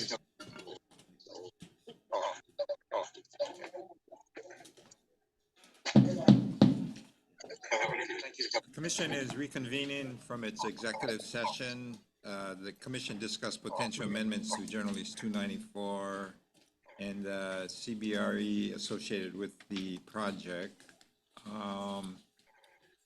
So at this time, let's see, we're gonna, based on our discussion, we're gonna defer this item to next session. But in the interim, we want you to really do an outreach initiative with all the different homestead associations, not just the CDC. Then also reach out to the other beneficiaries in the homestead island-wide, which is what we did on this other project, PV project, to inform them also of the proposed benefits that you guys are talking about. We also would like to re-examine the terms of the agreement regarding rent being paid, as well as, I guess, confirming the benefits that you guys are proposing are truly reflective of the economic conditions presently. So those are some of the things, and when you do come back, we want a solid and confirmed benefits package that is agreed to by the association or the beneficiaries, and not just in, being considered, negotiated. We don't want negotiation. We want an actual benefits package that's solid and agreed to, so that we can make an informed decision, knowing that our beneficiaries are not only taken care of and are agreeable to the benefits to the extent they feel is covers everything that they want. And then more importantly, we need to ensure that what the department is getting in the deal is truly reflective of the market. Okay. So at this point, we're going to just defer this to next month. Okay. Thank you. Chair, I just have one Go quick comment. Commissioner. So I would also ask of the AG that when we do our beneficiary consultation, that it meets the minimum standard, whatever's required of us, that we adhere to that. Thank you. Yeah, and on that, let me also add that, I want staff to assist you guys in guiding you guys on how to do the outreach to the beneficiary associations, and do it in a manner that we use, so that it's thorough, it's complete. And also, one was suggested that notes be kept regarding your consultation, so there's an actual documentation, not just a letter. We want to be we want you folks to be very thorough in your outreach and get a good response. Okay, thank you for coming. Okay. Let me, this commission hearing, we got 12 people that are wanting to testify about their different subject matters from the community. And then we also have 3 more items left. We are having to leave at 3:30 today so everybody can catch their planes and get back to wherever they're from with respect to the commissioners. So I'd really ask that people, recognize the situation, be fair to the other people that are also wanting to testify. So keep your comments kind of on point, and as if you don't need the entire, how many minutes? The other people that are also wanting to. You don't need the entire 15 minutes, we'd appreciate it. So, but do use the time that you need in order to, get your point across. So at this time, we're gonna go to agenda item H1, fiscal year 2025 budget request. Brian Fruto. Morning again, commissioners. Hope everyone is well. So to rehash, item H1 is seeking the commission's approval for our FY25 budget. So we may seek, so we may present our request to the Department of Budget and Finance and the governor for inclusion in his FY25 budget. Commissioner, Wo, you had any questions on this? You were the one that asked to defer it.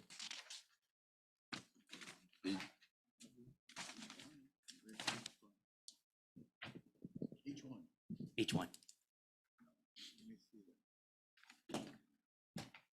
Chair, Go well, ahead. I can, yeah. Okay, go ahead. Yeah, Commissioner mahalo, Brian. Kenny. So, I'm pleased that we're proposing the increase in the staffing of all the different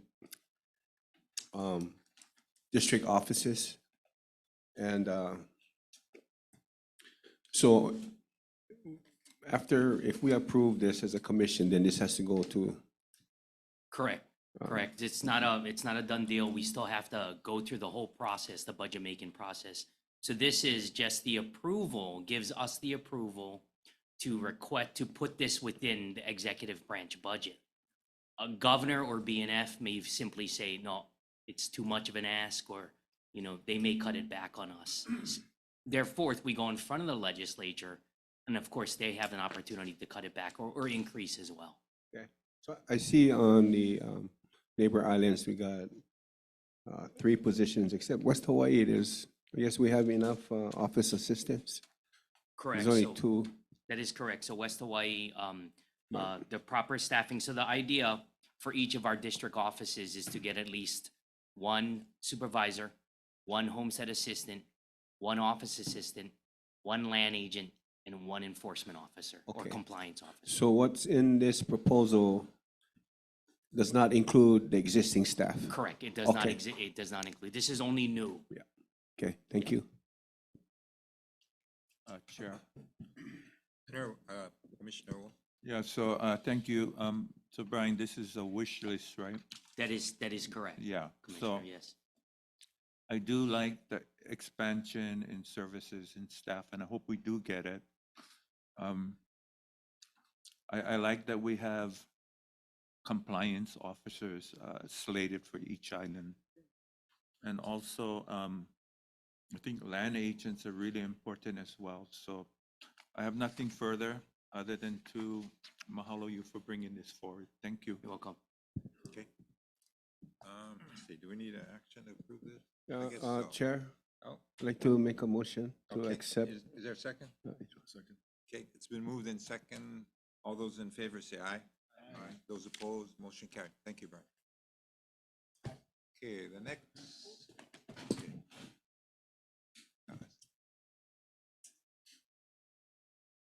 Get off that. What is TV? Okay. The next agenda item, G3 Kings Landing, Juliana Settlement Plan. Andrew Choi and Julie Cachola.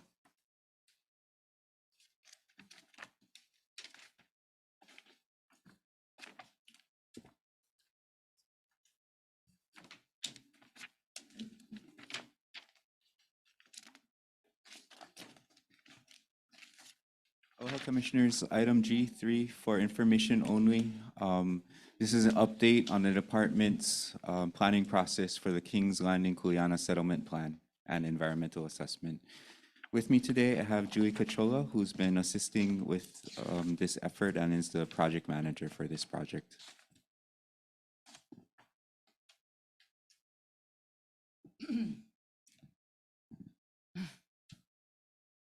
Aloha, Commissioners. Today, we're going to be talking about the Kings Landing. Oops. Go back to the first slide. Kings Landing Kuleana Settlement Plan. This plan is called for in our administrative rules. It relates to the Kuleana Homestead lease, which is a different kind of lease. We have residential leases, we have agricultural leases, we have pastoral leases. We also have Kuleana leases. So it is identified in our rules, and it has been there since 1998. But we've only done this one other time. We've only issued Kuleana leases in Kings Landing, Kahikinui, Maui. But today you'll hear about, and the other thing is the environmental assessment, of course, is required for all of our lands and all of our projects. Environmental assessment assesses impacts. So you have to identify your project first. And the project, it would be the settlement plan. So that's what this presentation is about, is to give an update on the settlement plan and the environmental assessment. Okay. So there's two things here. There's the Kuleana Homestead Program, which I want to outline for you because it's new. And so you have to understand what are the requirements of this program by rules. The other part I want to highlight for you is King's Landing, because they've been on their own track since the 1960s, actually, really, right? And been on the land. So there's two tracks coming together, and basically we want to articulate that in the settlement plan. Go ahead, Mike. First of all, where's the location? So you see the Hilo Airport, and then we have our Keaukaha Track 1, which is the residential homesteads. And at the end of the road is really where Keaukaha Track 2 starts. And that's King's Landing. It's about 1,300 acres. Includes all of, I don't have a point of it, all of the outlined area in red. If you see on the right-hand side that white line coming down, that's like a four-wheel drive road. And you can see these little spots along the road. Those are like the settlement areas. So they've been actually settlement along, yeah, thank you, that road. So that's the project location. Go ahead. Okay, so they've been on the land since 1960s. You heard about that last night. Skippy Ioane from 1981. And from 1983, they had started their homestead association, basically Malama Ka'aina, Hana Ka'aina. And if you look at some of their purposes, preserve and protect cultural and historic sites, the heritage of King's Landing, to kind of educate and increase knowledge of Native Hawaiians and their families in the art of alternative subsistence living. So the organization has been around since 1983.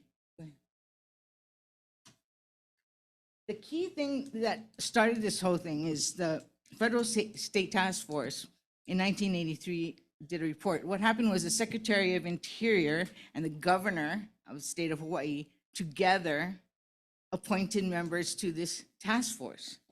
And the purpose of this task force was to say, how can we accelerate distribution of leases? How can the department accelerate distribution? So that's what they looked at. And they came up with the response of the department should look into alternative development models, ADMs.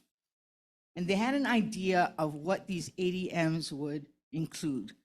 But the idea was to broaden the range of options for beneficiaries. We can't just have the option of a 30-year mortgage. We need to have other options available for our beneficiaries. Broaden the range, look at the different development components. What can we modify, right? What can be modified to create alternatives that will, allow different range of options to occur? So, and for each of these, they said, do a prototype, check it out, try it out. So that's the basis for this kind of innovative program was alternative development models. So in 1984, Maha got their first right of entry. And this right of entry was to say, they didn't have a management plan for the area, so the department said, we don't have a management plan, but you guys can stay there while the management plan is being developed. And so that was their first right of entry, and that included 25 members. They had a date that you had to be members of, and then the areas that they're looking at were no more than 3 acres. So that was the first ROE. In 1985, they got a grant from DHHL to do their management plan. So in 1986, it took a year for the management plan to be developed, right? But they went through this whole planning process. They looked at natural resources, cultural resources.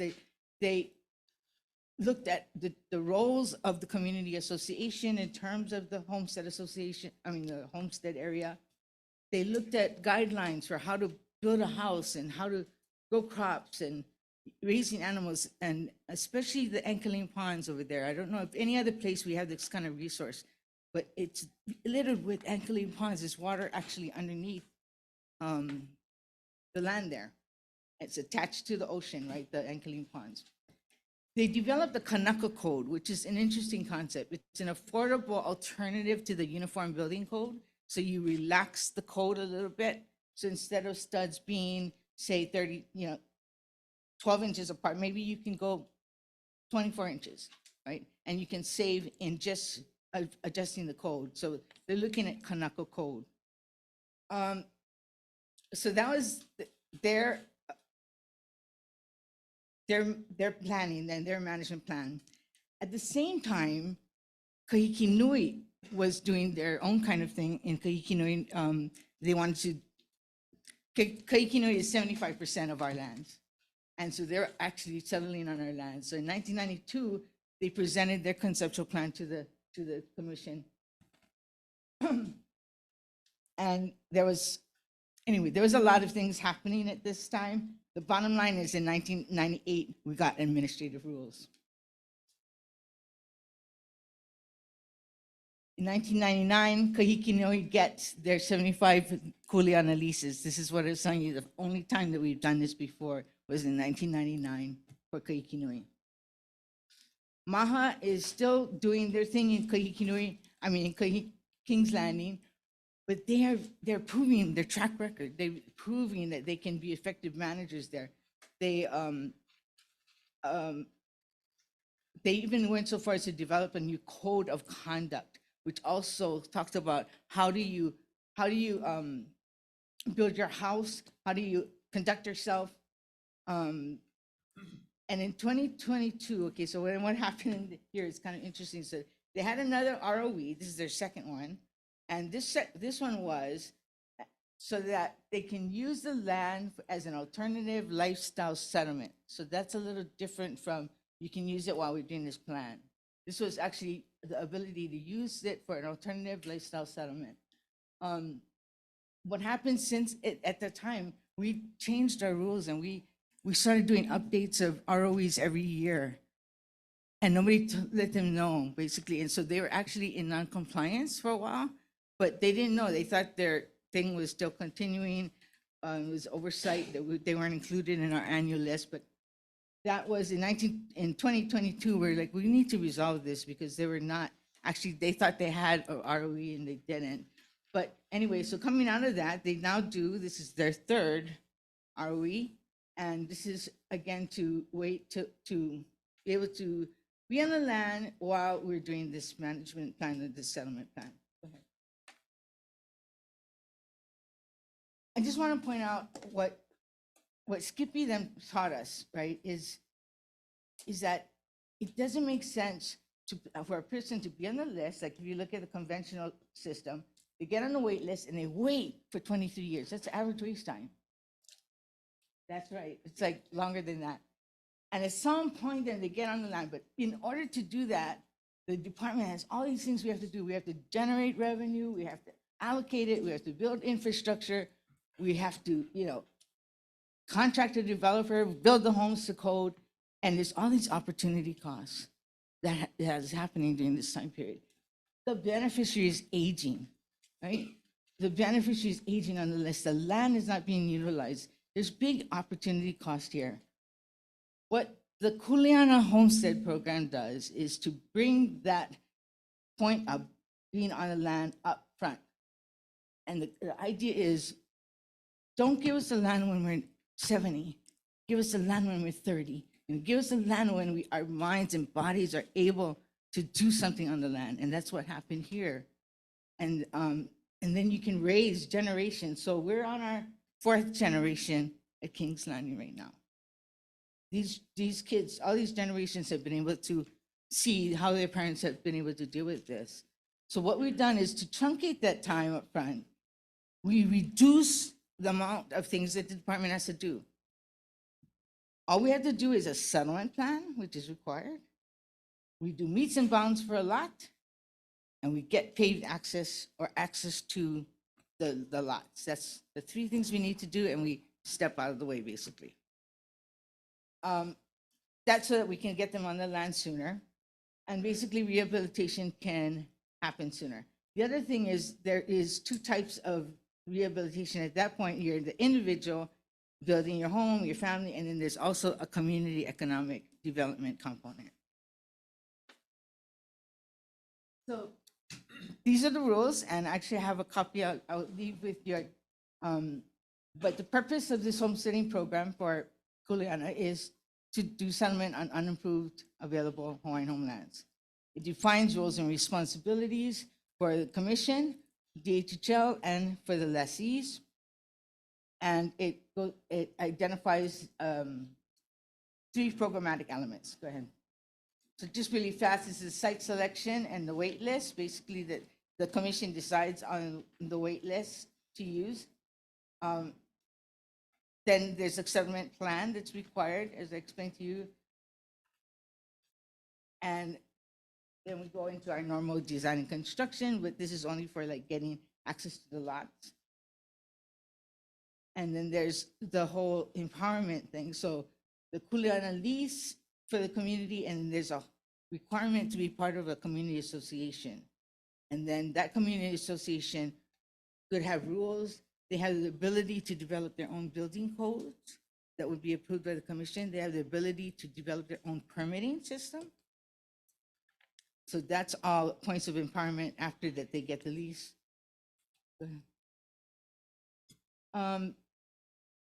This is a long-winded thing. I won't spend any time on it, but basically there's programmatic goals that we accomplished. You know, it's about reconnecting to land. It's about accelerating distribution of leases and getting people on the land earlier rather than later, and kind of establishing that relationship to Aina. This lease is not for everyone. There's not, especially at Kings Landing because of the rugged territory, but it is, again, affording options. It's opening options that we can provide for our beneficiaries. I was just going to point out that this settlement plan and what they're doing at Kings Landing has been identified as special district in our island plan and in our regional plan that is identified as a potential project. So it does have relationship to our rest of the planning components. I'm going to turn it over to our consultant. G70 is going to give you the quick update. Barbara, you there? Yes, I am. I'm just having a hard time turning on the video. If I may have permission. We have the thing showing. Okay, you know what, that's fine. You don't need to see my face. Yeah. Aloha, commissioners. Thank you for taking the time to listen to our informational presentation today. My name is Barbara Natal. I'm an associate senior planner at G70, and we are the consultant for the project. So I just wanted to give you an overview of the work done to date and our approach to the settlement plan and the environmental assessment. So it was a year ago in September where we had our initial kickoff meetings. We did meet with MAHA in December to have an introduction about ourselves and the process for the settlement plan and the environmental assessment. In January, we had a Honua Aikea meeting, which I'll discuss in just a few minutes. In March, we had a community mapping session where we looked at various maps. We confirmed with the community what the existing conditions are, as well as some of the hazards and potential economic development. We've had our consultants go out and do biological and archaeological surveys, as well as develop some additional economic ideas. DHHL was able to go out in August to talk about some waitlist preferences. And then here we are today. Next slide, please. So when we look at a settlement plan and environmental assessment, there's various information that we need to research, of course. We looked at the Hawaii Island Plan, the Keaukaha Regional Plan, the MAHA Community Management Plan, and of course their Kanaka Code. We looked at various existing conditions and then sent our sub-consultants out for those studies. Next slide, please. I did want to point out some of the main concerns that we found that MAHA let us know on the first planning session. Really, the priority for the MAHA members for the lease awards, since they have been living there for 4 generations now. Clarification on the acreage from the old right of entry, the current ROE, and the current planning area, which I'll also get into how we determine what that is. How to enforce lock gates and remove abandoned cars. And then for the future sea level rise, how will that affect the homestead area the need for an evacuation road to the airport, and then creating a plan to remove non-MAHA members. Next, please. So I wanted to tell you a little bit about the Honua Ikea process, and this is really a basis for all of the settlement plan. Edith Kanaka Ole Foundation worked with MAHA on this process, and they brought with them Mele Ole Mo'olelo of the area, and the community read it and dissected it, and they came up with various kapu and kanawai. Kapu is, for instance, a resource, say the Anchialine ponds, and then the kanawai is the way to manage it. So understanding how where the water comes from and where it goes, understanding the best use for those a particular Anchialine pond. Next, please. We had another survey, Resource Mapping Hawaii, that gave us amazing digital aerial photos. They flew over the site and took these photos. So just real quick, looking at this one, as we focus in on the red square. Next slide, please. Yeah, so it takes us all the way down. This is a great resolution, and this is a wonderful spot called Green Ponds. And so it helped us really with understanding where the additional Anchialine ponds were that we, it's even though it's lava flow, there's high vegetation and it's difficult to get to all those places. So this allowed us to look at where additional Anchialine ponds were, as well as understand other topography and geography of the area. Next, please. Our archaeologist Honua Consulting went out and did an archaeological study. They worked with MAHA, walked with them along the sites, and they surveyed sites that are already known as well as new sites. Next, please. There were a total of 17 sites that were found. 8 were previous sites that are in green, and 9 were new sites that Honua found. The sites consisted primarily of lava tube and cave sites, platforms, and rock walls. Next, please. Then we also had ACOS go out and do a biological study. They took a look at the Anchialine ponds, the tide pools, the forested areas, flora and fauna of the area. There were 3 endangered species found. One was the Hawaiian hawk that overflew the site. The second was the opaiula, or the shrimp within Anchialine ponds, and then also an endangered grass that's only found in rocky areas along the ocean. Next, please. And just again, I'm going to give you an overview of how we are looking at the site to determine the best place for the settlement area. So this shows flood zones. The red is high velocity from the ocean, so we don't want to settle there. AE, you can potentially settle there, but the building should be built to a flood code, and X is generally suitable. This is a noise graph of the noise that comes from the Hilo International Airport.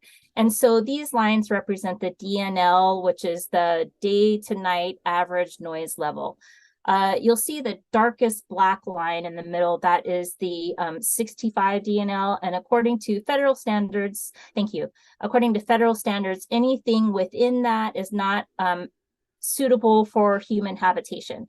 The Hawaii state guidelines are much more strict, and then the blue line at the DNL 60 is where they say anything above 60 is not suitable for human habitation.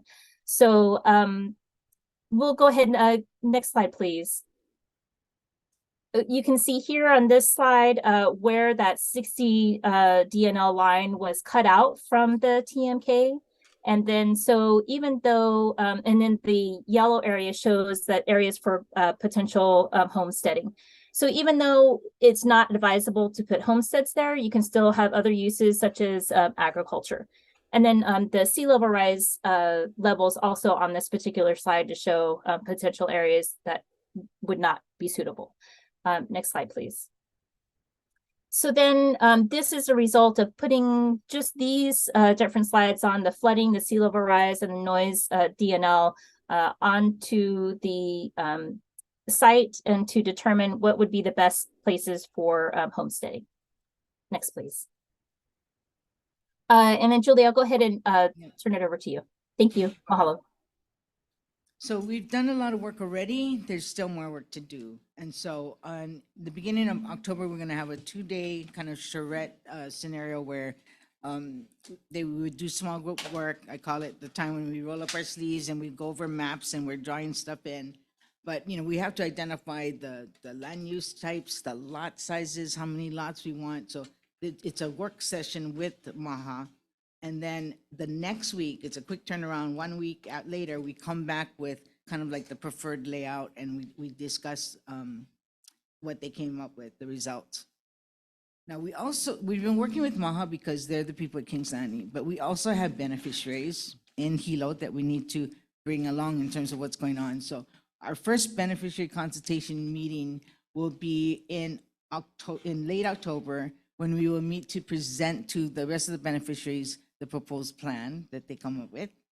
And then our second beneficiary consultation meeting will be in February of the next year, where we're actually presenting the settlement plan and draft environmental assessment.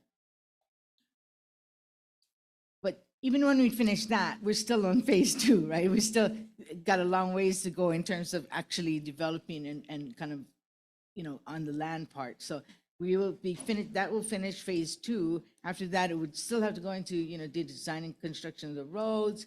We have the lease awards coming in phase 4, and the different kind of individual and community kind of processes and management responsibilities. So at the end of all of this, we will have accomplished beneficiary involvement, you know, in the development of their settlement plan. We'll we'll check off the box on the settlement plan for the Kuleana homesteads. We'll check off the box with our environmental assessment, so that will be completed. And there might be some, because this whole area was identified as special district, so there'll probably be some island plan amendments that we'd have to do. Basically, after this process will be completed with these things.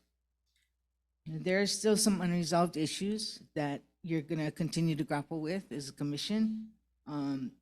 You know, we're starting our 4th generation, but really they're looking at, you know, some long-term commitment. So we're hoping that this Kuleana program will work, and that way they can have succession.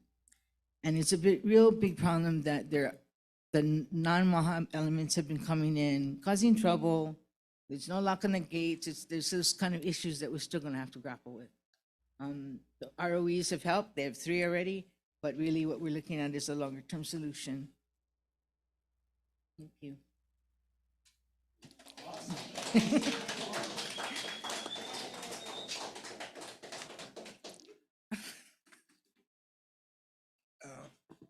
Questions, commissioners?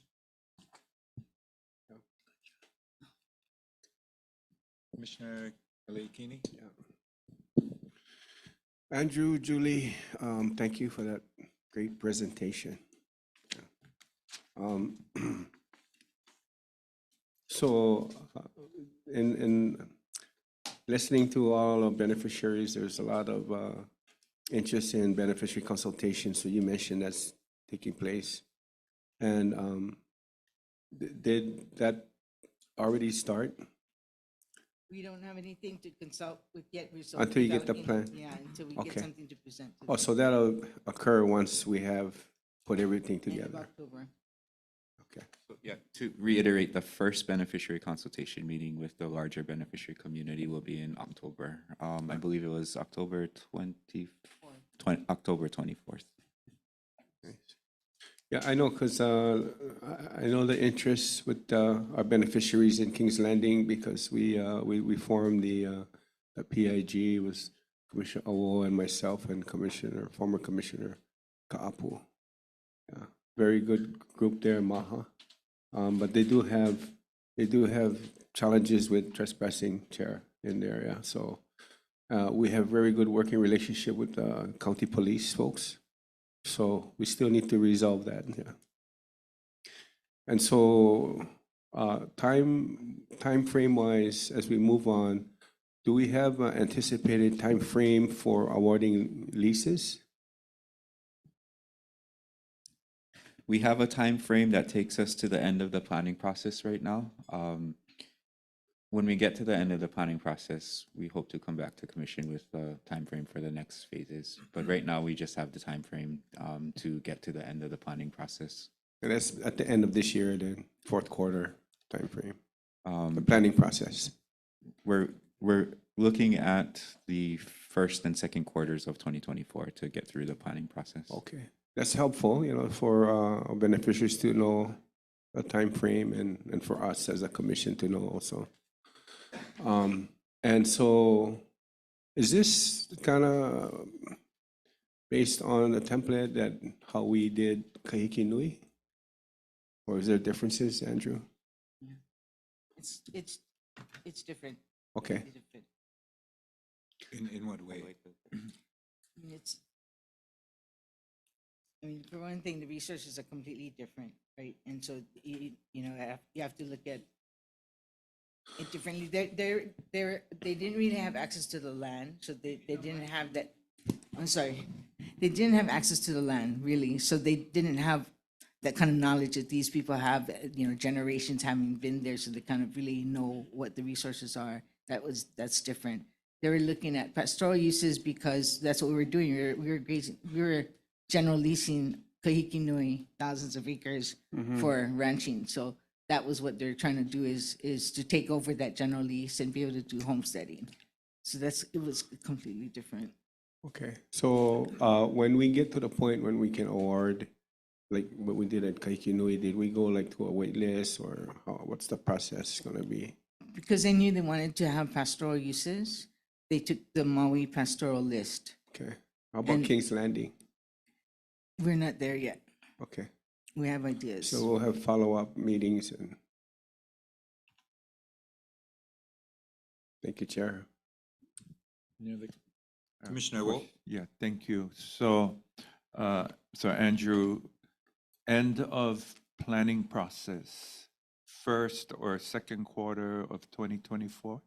I think if we can put that slide back on the screen that shows the schedule.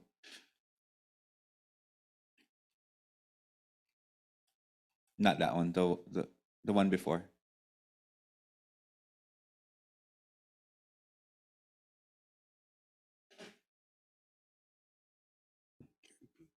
So we will come back to the commission. Sorry, go back.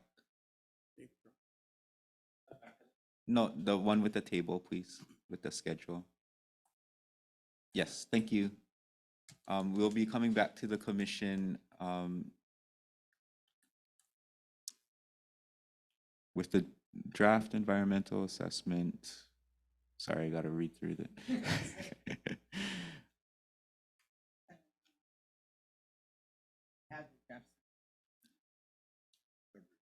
In February. So we'll come back to the commission in February. Sorry, I'm slow reader. And we hope to have the final settlement plan and final EA before this commission in April of 2024. Okay, so thank you. So before we reach that point, at the end of the planning, when it comes before us for decision-making, along the way, are we going to get briefed along? Because I know there's so many layers to this. And I just want to make sure that we are well-informed so we can help facilitate success along the way. So that is my question. Currently, we only have scheduled one briefing to the commission when we have a settlement plan to present to you, and also the draft environmental assessment to present to you. If you'd like briefings before that, we're happy to provide that to the commission. I would. I think that would be helpful because this is new and it's complex. So more information helps us get to the end goal. Takes us to a better place when we have to decide. Thank you. So with respect to the types of leases, residential versus pastoral versus ag, that's still something in, I guess, being formulated. You might have a variety of types of leases. I mean, we're talking about a 1,300 acre site, so it's pretty large. They might, and they've expressed an interest in the subsistence agriculture. Subsistence ag, I see. But we will have a more solid recommendation for the commission once we go through the initial beneficiary consultation meeting so that we can get the manao of what folks would like to see. Okay. But I also noticed somewhere in the presentation where, because it's a Kuleana, we're not looking at providing, other than infrastructure funding. Now, there's also, I guess, an effort to have kind of a flexible building criteria that will be used to build their residential or ag houses. But I'm a little concerned in a sense that I don't want a situation where we just give the land and then good luck, however you're going to get your money or whatever. I think that department has to be active in providing funding as well as assistance in not only developing a building code that results in a safe and a house that they can withstand storms and all these other things that they're protected, including their families. But I think it's very important that if we need to create a loan program that's somewhat independent from your typical loan products that we now currently have, then we need to do that, because I think these beneficiaries are going to need some financial assistance. And I don't want to just abandon them, okay? I know the Kuleana program, we just put in instruction, it's good luck, that's a tough environment, and you go do your thing. I think we have to do more than that, because otherwise, we're going to have a very similar situation like we have in Kaikinui. Not very many people are taking advantage. A lot of them aren't there. And so this is a good location. It's a very convenient, it's a lot more accessible than Kahikinui. But at the same time, I want the department to provide more resources than we did in Kahikinui. So when you guys do your planning and whatever, do consider the resources that need to be made available to make this project successful, which includes grants, like on the our subsistence ag lots. We wanted the University of Hawaii, the ag department to provide training. We also want to do the Native Hawaiian rehab where we have grants so that the individuals can receive a grant to buy the equipment so they can grow and really facilitate that initiative, as well as the housing. We had a developer at that meeting where he showed them models that they could maybe consider building, as well as had lenders there. So we need to have the resources as we go through this process that really sets them up for success, as well as having more people participate, knowing that it's more than just, here's the land and good luck. No, we can't be doing that. So do include those thoughts and considerations in the process. Totally agree. Thank you. Any other comments? I'm assuming we have some public testimony.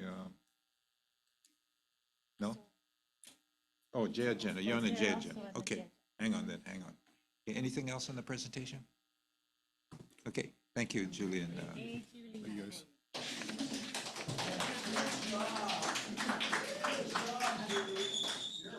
Okay, agenda G4, Kulia Ikanui, or Nu'u.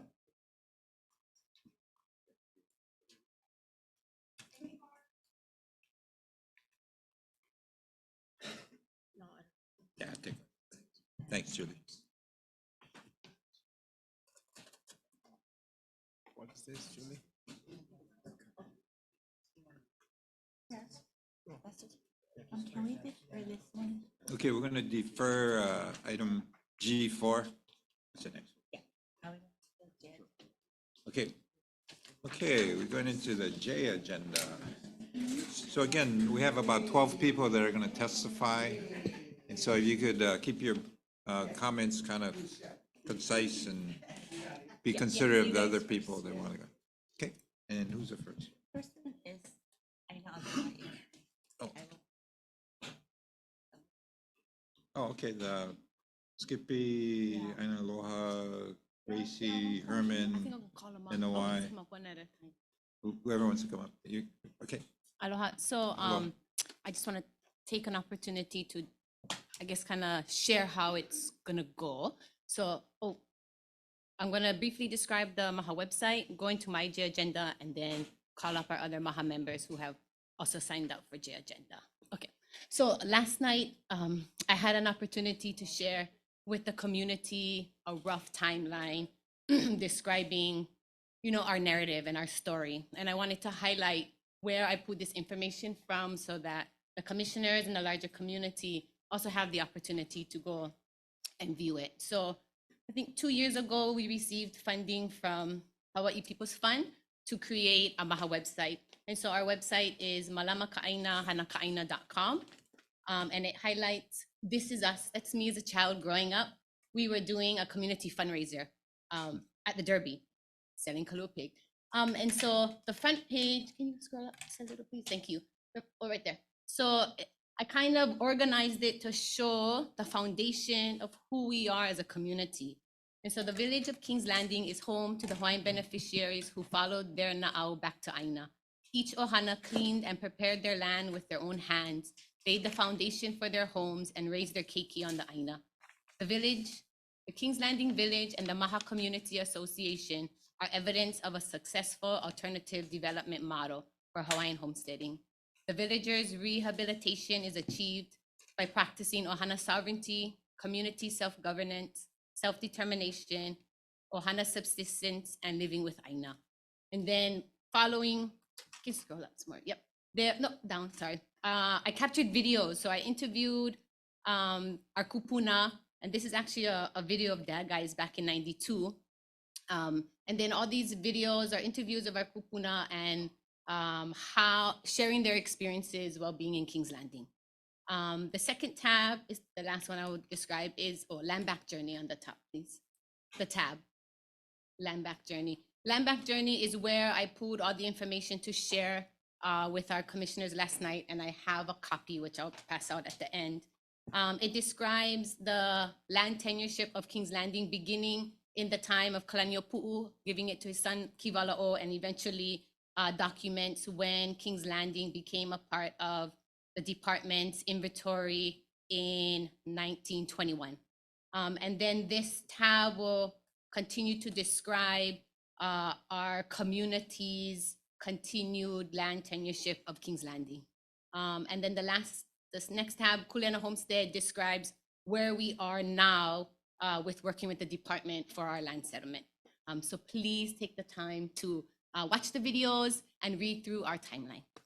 Mahalo. Okay, so my day agenda. Aloha mai kako e na kia aina pula pula. My name is Aina Aloha Waika'alulu Ioane.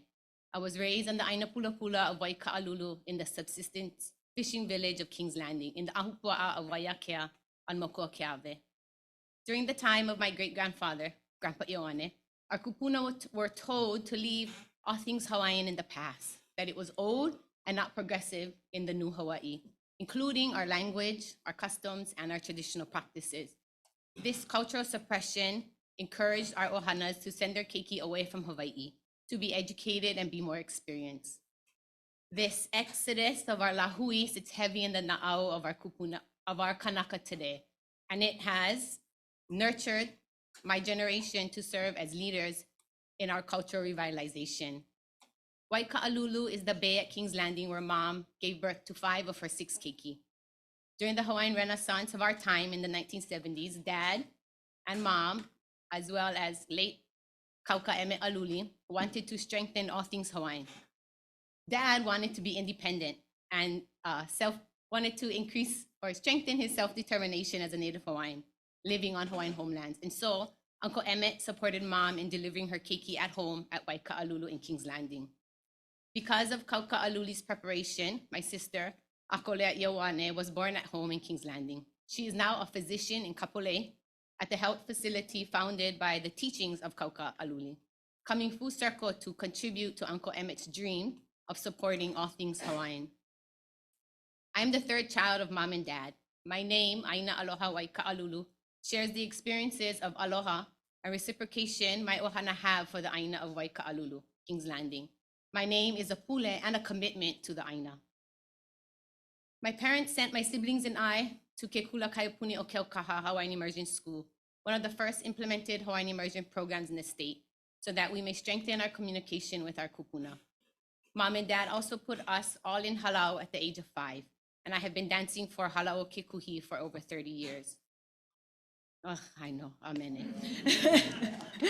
Hula and subsistence living in King's Landing nurtured my reciprocal relationship with Aina and demonstrated to me the natural order and processes of our environment. During my childhood in the early 90s, my parents and the Hawaiian community took bold strides, strengthening Hawaiian identity and pride through cultural revitalization. My father reinstated Lono i Kamakahiki ceremony in Keaukaha. It started the year I was born in 1984. My ohana and the Maha community have continued to practice this very native Hawaiian tradition for 39 years. As a child, my father spent his summers on Todd Avenue in Keaukaha, taking care of Grandpa Ioane. He shares with us his memories of going into King's Landing with Grandpa, and Grandpa shares that he used to go holo holo in King's Landing with our chief at that time, David Malo. They would enter King's Landing from Lehia Park, and all of the mothers and the grandkids would stay out at Lehia. And when the time came, Grandpa Ioane took Dad with him into the coastline of King's Landing to go holo holo. He was asked to stay in the safety of the tide pools to watch the men holo holo, and my father learned a great deal by observing his kupuna. And on a particular trip, when, of course, my dad began to break the rules of safety, he went adventuring along the coastline. He tells us that he was visited by a kupuna of the land, and the kupuna told him that she would see him again in the Aina of King's Landing. When the time came and Dad was asked to go live with Grandpa Ioane on Todd Avenue in Keaukaha, Grandpa encouraged my father to raise or to take with him his rearing and take the land or move into the land of King's Landing. Dad had just returned at the time from the Vietnam War, and because of his experiences there, he began questioning all things American. This sparked a desire for all things Hawaiian. And so Dad followed his na'au, and it told him to ho'i ka Aina. And so Dad returned to the land so that his spirit and his wailua could flow. Kanaka, we need Aina. We are descendants of Aina, and so we always have a generational longing to be with Aina. And so guided by his kupuna and supported by his grandfather, Grandpa Ioane, Dad went to King's Landing and felt at home. Grandpa loved the Aina, and so Dad would take him on his work days into King's Landing. Dad would take with him a chair for Grandpa to sit on, and Dad began to hand cut his trail to the highest point at Waika'alulu. As Dad opened up more space, he would move Grandpa's chair to the new opening. When they reached the area where our future home would be built, Grandpa Ioane gave the pule. The pule was to Aina, to the forest, to the ocean, and to the spirits of the land, asking for guidance and permission to raise his ohana. Mom and Dad have raised 6 kids in King's Landing. Our first home was built kauhale style with purlings made of ohia and vaivui wood. Dad then added to the kauhale using recycled home materials. Dad and the village members were very passionate about self-determination and sustainability. The majority of our diet was supported by the ocean of Kai'ai Kanaka. We ate a lot of reef fish, opihi, a'ama, and limukohu. And I remember our poi bowl on the big round ohana table. As a child, I was nurtured by my community and the Aina. We lived in seclusion, allowing us to be molded by the behaviors of nature. And this is the closest I have ever been to my kupuna and to knowing them. And I'm here today to share the story of who we are. We are Ke Kauhale o King's Landing. We are the home of Hawaiian beneficiaries who followed their na'au back to Aina. Each ohana cleaned and prepared their land with their own hands, laid the foundation for their homes, and raised their keiki on the Aina. The King's Landing Villagers and the Maha Community Association are evidence of a successful alternative development model for Hawaiian homesteading. There are currently 22 Maha members and their ohana. Maha members are Hawaiian beneficiaries on the Hawaii Island waitlist. Members of Maha will be sharing their life journey today in support of Maha's request for commissioners to consider a rule change to accommodate selection preferences for the Maha community as we continue in our land settlement journey with the department. At this time, I'd I'm gonna call up other village members to provide their testimony, and then I have a short closing. So I'd like to call up Dad, Kili'i Skipi Iowane, who is the founder of Maha Community Association. He is a member of our Kupuna Council and Executive Board. He has successfully raised 6 kids and 1 more Opuna in Kings Landing. He is a pioneer in subsistence living in Kings Landing, a native Hawaiian fishing practitioner, a Lono Ikamakaiki practitioner, Hawaiian rights advocate, and a successful native Hawaiian beneficiary, rehabilitating in Kings Landing for over 40 years. Amen. That's a lot, eh? Aloha kako. You know what? I've been listening in all day, you guys talking about Weevil Man Bob and Pivot. There's a lot of effort and thought going into the non-beneficiaries and how much money you're going to make. You know, there's two sides of the ball. The bucket go in one ear, come out mine, because I F student. But I kind of understand, but not too much. But what I understand is that 1 bottle of wine costs 1,000. The one I used to do, Ripple, costs 95 cents. Okay? Now, if you put as much effort into the $1,000 wine, I like to see as much effort into the 95-cent wine. And that wine is all the houseless connectors. You know, now, when you're talking, cause I know this guy a long time, you know. When you're talking about you like somebody for make the plan for build your house. If you go any houseless village in the Hawaiian Islands, Maui, Kauai, Oahu, Big Island, they're all living in tent. If you go to Lehia now, all those people same age as her, I used to live over there with their parents. So this is 3, remember now, remember Gabi Pahinui used to sing Manuela Boy. He never used to leave Kahala. He lived Ala Park. But the earth is evolving in evolution. The piana or kikala no kahale is going up. All the money for the house high. But in the park, the 95 cents bottle of wine, no more the attention. Like Kuleana is us. But you have to have certain amount of drive. If you know that internal drive, you know can come. You know gonna make them.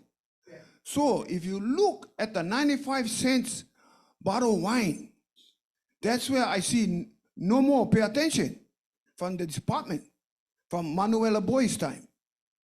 And as the evolution is going and the price is going up, gonna get more and more connectors living in the tent. And all you guys are here.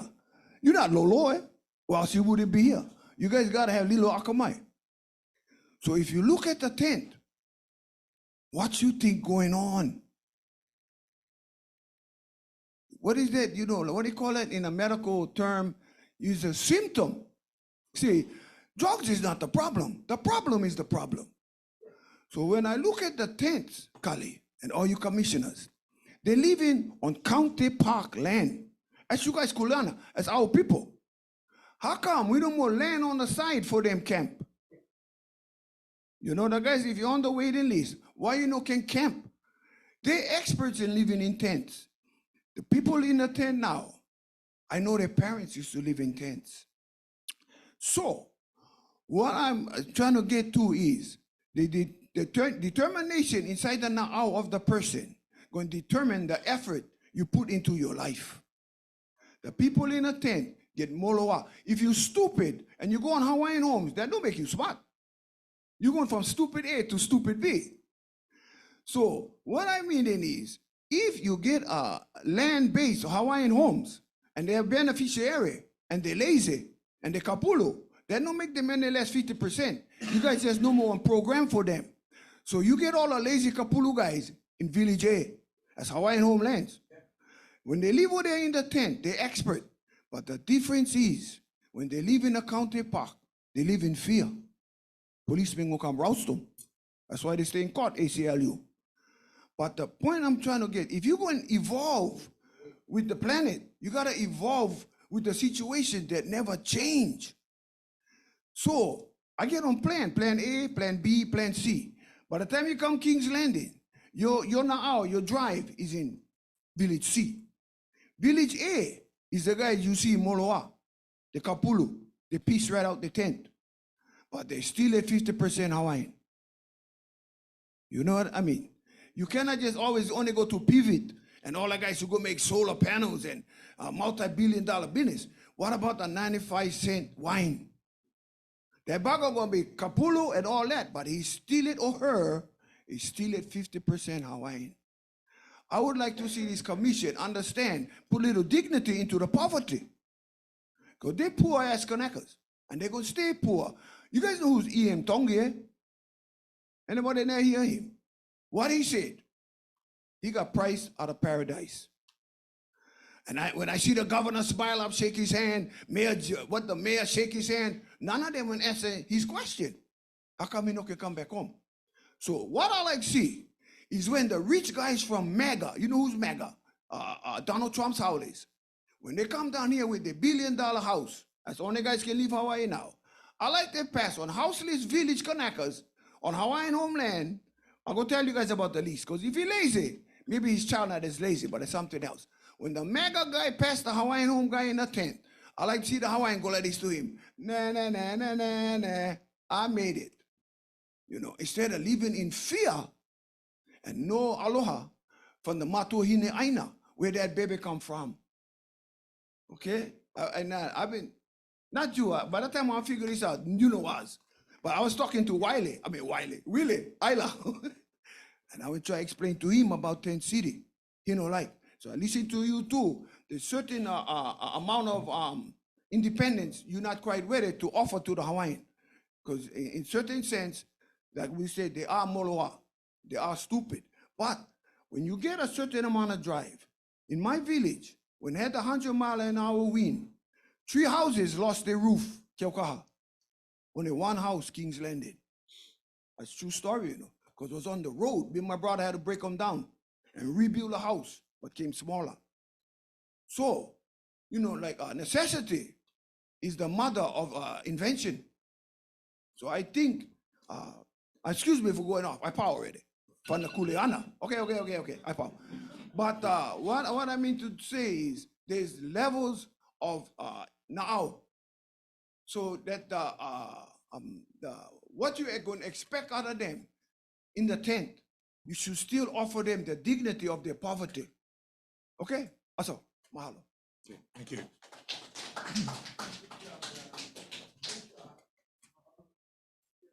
Aloha. I'd like to now welcome Gracie Pakani. She's the granddaughter of founding Maha member Uncle Bill William Kulakauka Pakani. The Pakani Ohana is evidence of successful Hawaiian beneficiary rehabilitation in King's Landing for over 50 years. Aloha, and mahalo to the department and commission for allowing me to speak today. Like Ina said, my name is Gracie Flores, Pakani Flores. I'm an active associate member of Maha. I'm also the granddaughter to William Kulakauka Pakani, who was one of the original founding members of Maha. My grandfather resided in King's Landing for many years, where he made Waiokava Bay his home. I'm one of 5 generations, and I just wanted to point out it's 5 because I have Mo'opuna now, so they are the 5th generations. And I'm the 5th, one of 5 generations of my ohana who was raised at Waiokava Bay. I learned how to swim in the freshwater ponds and saw the abundance of food and land our ocean provided. I spent my childhood watching my grandfather flourish on his aina and learned what it meant to live off the land. A lot of the fruit trees my grandfather planted many years ago still stand today. I got married to my husband there almost 15 years ago. We continue to expose our keiki to traditions I've learned as a child. Waiokava Bay is a very significant place for the Pakani Ohana. I want to thank the department for their continued efforts to move forward with the process of Kuleana homesteading designation for the community of King's Landing. I want to also highly encourage the department to consider amending your administrative rules to give preference to our beneficiaries who have been residing in King's Landing for generations when it comes to lot selection and awarding of leases. The community of King's Landing is very unique. Our members have the suitable skill set and knowledge of the sacred places and natural resources of this aina. We've established a place where Ohana can thrive and successfully live in a subsistence lifestyle like my grandfather once did. I want to also address a concern regarding access, safety, and lack of enforcement in our community. Right now, there are non-members residing in and accessing King's Landing. One place in particular is my grandfather's home. My Ohana and I cannot fulfill our duties as Maha members because we do not feel safe on our own Aina. The loss of connection to this Aina has affected my Ohana deeply. It is a special place where I was raised and where I want to continue to raise my keiki and my mo'opuna. I'm asking the department for their support with keeping our families safe in King's Landing so we can continue to protect our natural resources and be proper stewards of this Aina.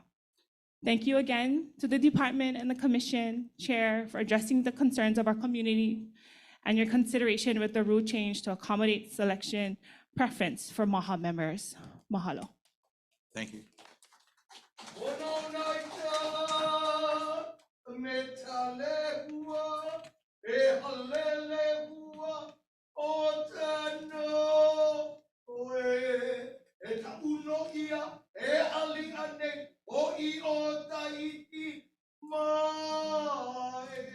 Aloha ye, aloha ye, aloha ye.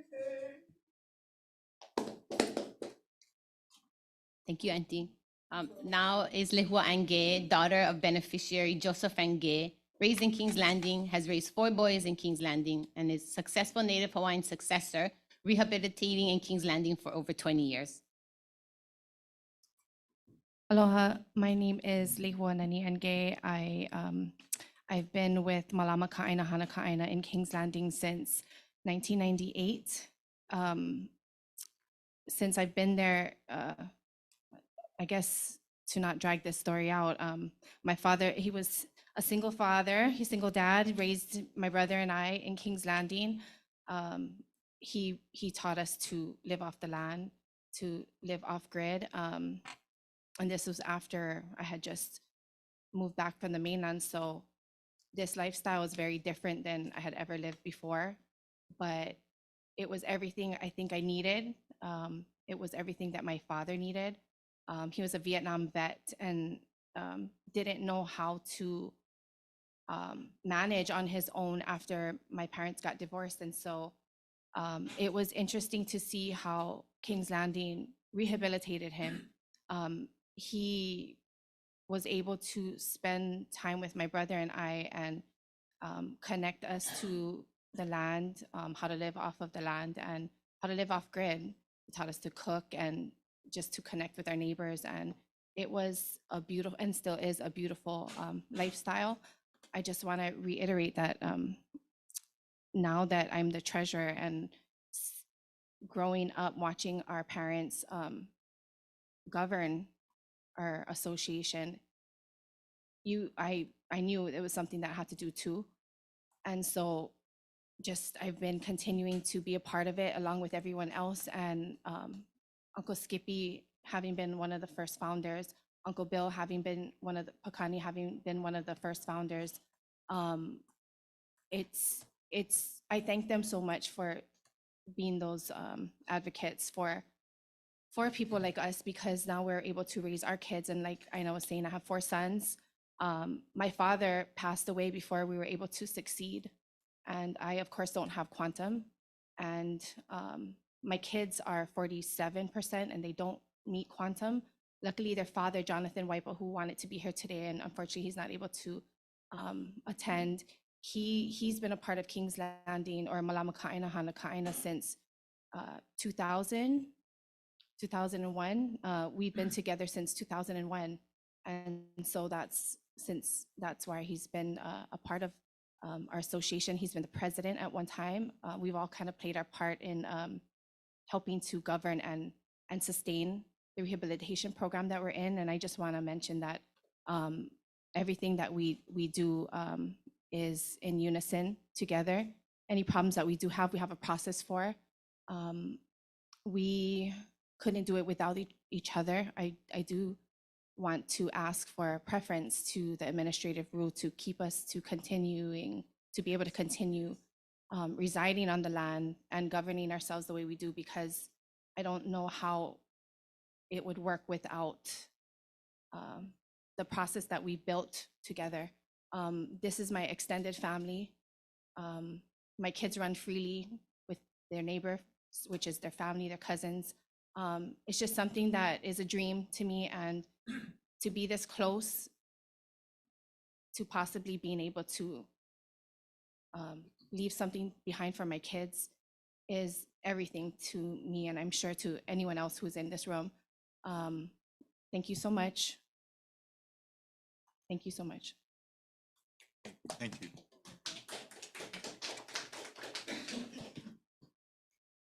Okay, I'll be closing. Before I start my closing, I really wanted to thank the commissioners and the department for Julie and Andrew. It's such a historical moment, even just to see King's Landing up there and to see the land settlement plan where we're at. It's very inspiring, and I think has made us all very emotional just to see us up there. Because in our history has been volatile between Maha and the department. You know, we've had support, we've lost communication, we've gained support. And so just to be in this place now, I'm very thankful. Mahalo.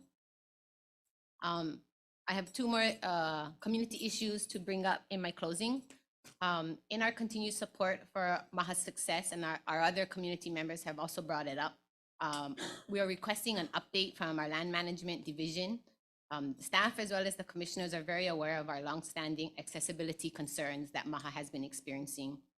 We began addressing these issues at the department over 3 years ago.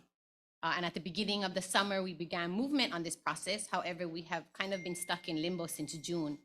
And so one of my questions is where or has the department secured a third party to help with the removal of structures and vehicles from within King's Landing? Maha continues to live with our front gate open. Thank you to previous Chairman Ayla, who secured Maha's ROE. We are now awaiting the guidance to lock and secure our front gate. The gate being left open has allowed many unauthorized people to access and move into King's Landing, and our trespassing issues are a shared concern with our neighboring Lehigh County Park. The county park is advised to leave the Lehigh Park gate open until such time that DHHL secures the King's Landing gate. And so because of this and other community factors, Lehigh has been experiencing many negative effects by both gates being left open. Yes, I forgot Navai. I'm sorry, Navai, I didn't forget you. Well, thank you for the text. I have another Maha member on Zoom that I forgot to call up. Maha has been working closely with the County Parks and Recreation as well as HPD to move forward in creating safe places for our ohana. Maha continues to request for support in locking the King's Landing gate, removing unauthorized structures, vehicles, and people from within King's Landing. And I'm sorry, I forgot to call up on Zoom Navai Laimana, who is our secretary. Navai Laimana is daughter of Uncle Francis. Laimana, Uncle Francis, has served multiple terms as our president. And she was my neighbor growing up. And so the Laimana Ohana have over 40 years of successful rehabilitation in King's Landing. Aloha. Can you hear me? Okay. Aloha kako. My name is Navai Laimana, and I'm currently the secretary and a member of Malama Ka'aina Hanaka'aina King's Landing Community Association. I wanted to extend my opinion on the request for commissioners to consider a rule change to accommodate selection preference for the Maha community as we continue in our land settlement journey with the department. And the only way that I can think to do that would be to describe how I grew up. I've been a part of the King's Landing Ohana since I was about 2 years old, when my father, Francis Laimana Jr., decided he would raise myself and my siblings there. We remained the Iwani's neighbors across the street for many years. So they were on the ocean side, we were up Mauka side. At one point or another, my father was president, vice president, and very much involved in the community association, as well as everyone who resided there. They were all very much involved in those years, a very close community. That's definitely what I remember growing up. Although at times I thought our life was so difficult. I mean, can you imagine that we actually had chores? The nerve of our parents. Well, but we raised chickens, cows, and pigs on our farm. We needed to help to feed them. We had dogs, cats, chicks, and ducks as pets, so we needed to help care for them too. Mom and dad planted a huge patch of tea leaf. They helped us pick it and clean it every month and sold them to Pueo Poi. My parents formed a tropical floral business growing bird of paradise, torch gingers, green ice, blue ice, and many more different species of beautiful flowers. Our chores was weeding the cinder and dirt mounds. That was the worst. We need to walk around the aina to our fruit trees, checking for avocados, mangoes, star fruit, and mountain apples, depending on the season. And at one point, we even had a small kalo patch. We also needed to pick up all the lily koi off the ground and help make juice, which let me tell you, that felt like it took forever. That's definitely not a favorite chore of mine. We also had some fun when dad would let us ride with him on the tractor. Some of the pictures that Aina put up and that is on the website, a lot of them came from my baby album that my mom kept. So the one with the tractor was my brother and I with him. As long as we finished our chores, we spent our summer days out under the sun, riding our bikes along the road, going from house to house, pond hopping, lounging, and occasionally swimming in the ocean, depending on what auntie or uncle would be able to watch us. In those moments, we were carefree kids without a worry in the world. During the school year, we went to school and spent our afternoons during doing homework, having a little fun, and turning in early for school next day. Our house or living arrangements were put together very well. I felt. Dad worked hard, so hard, making sure that we had what we needed. He built a house with his brother using whatever he could salvage, which I think turned out amazing. I think we were the only family that had drywall and wallpaper throughout our whole house, which is one of the reasons why I never thought I lived any differently than any other child. We had electricity when we started the generator and eventually a switch when he hooked us up to solar, which cooking rice was much easier when that happened. We used propane hooked up to a refrigerator to keep our food cold, a stove and an oven to cook food and bake. And we also use propane to light our water heater, which eventually changed to a Paloma system. We never went without hot water. We always had running water to wash dishes and bathe, and the water came from our pond using a pump hooked up to batteries or a solar system. I never realized how lucky I was to have lived that life. Listening to Aina, Lehua, and even Gracie, it always brings me to tears because I think back on how hard our parents have worked, parents and grandparents, to get us where we are today. It's astonishing to me that I step back and I remember everything that I went through as kids, and it wasn't an easy life. But again, I never realized how lucky I was to have lived that life. King's Landing was our safe haven, a bubble that we never realized that we had until we became adults. My childhood is proof that this is possible for us Hawaiians to live off the aina in an off-grid fashion and raise children that become amazing pillars of the community like us. I just turned 40 last month, which means that my father has been working on this one piece of aina for close to 40 years now. He always had a green thumb, so he has spent most of his life outdoors with a few projects going on all at once. Right now, it's cultivating and self-pollinating vanilla.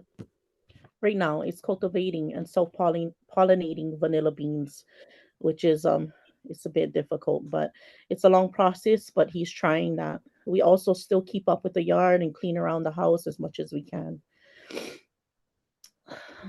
So commissioners, please consider a rule change to accommodate selection preferences for our community as we continue in our land settlement journey with the department. All of my childhood memories are there, both good and bad. So it would be difficult to watch our Ohana Aina be given to someone else. I mahalo you for listening.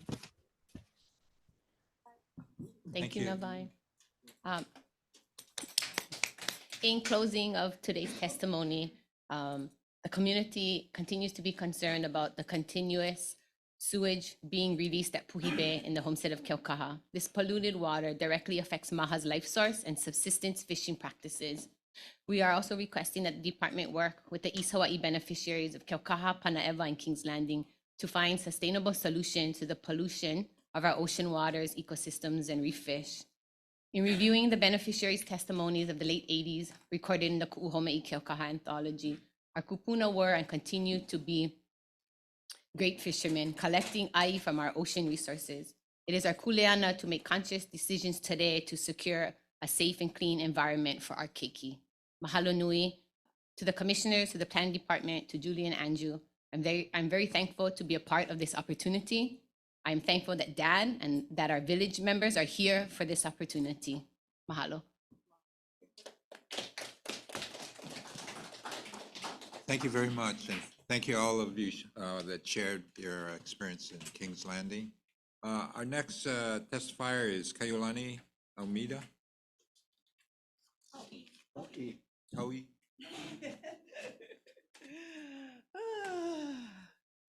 Aloha, we're going to bring you up to 2023. Yeah. I'm going to start with this. This initiative went out September 5th to gather all of the communities of Pane'ewa, Keokaha, Kings Landing, which is also the Keokaha Pane'ewa farmers, to a meeting. We were having individual homesteads have meetings regarding this initiative. And what got me in February 13th, I visited the wastewater management facility, came away with a very heavy heart. And the reason is because I was raised in Keokaha. The initiative is this, Save Puhi Bay and Keokaha Shoreline Initiative, which is actually what they're talking about, trying to save that shoreline as well. Kakadurudu water is still being discharged into Puhi Bay and continuing down along the Keokaha coastline towards Lele'iwi. The 3/4-mile pipe outside Puhi Bay needs to be recalibrated from discharge to zero waste. I'd like to be talking about connecting the existing wastewater treatment facility to a zero waste facility producing byproducts that are safe and friendly for the environment. Why?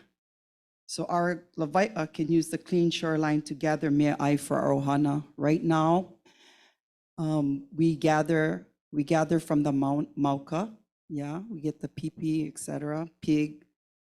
But when I was little growing up in Keokaha, it was a natural occurrence in our community to see the kupuna, to see the makua, go on the papa, the lau papa for gather limu,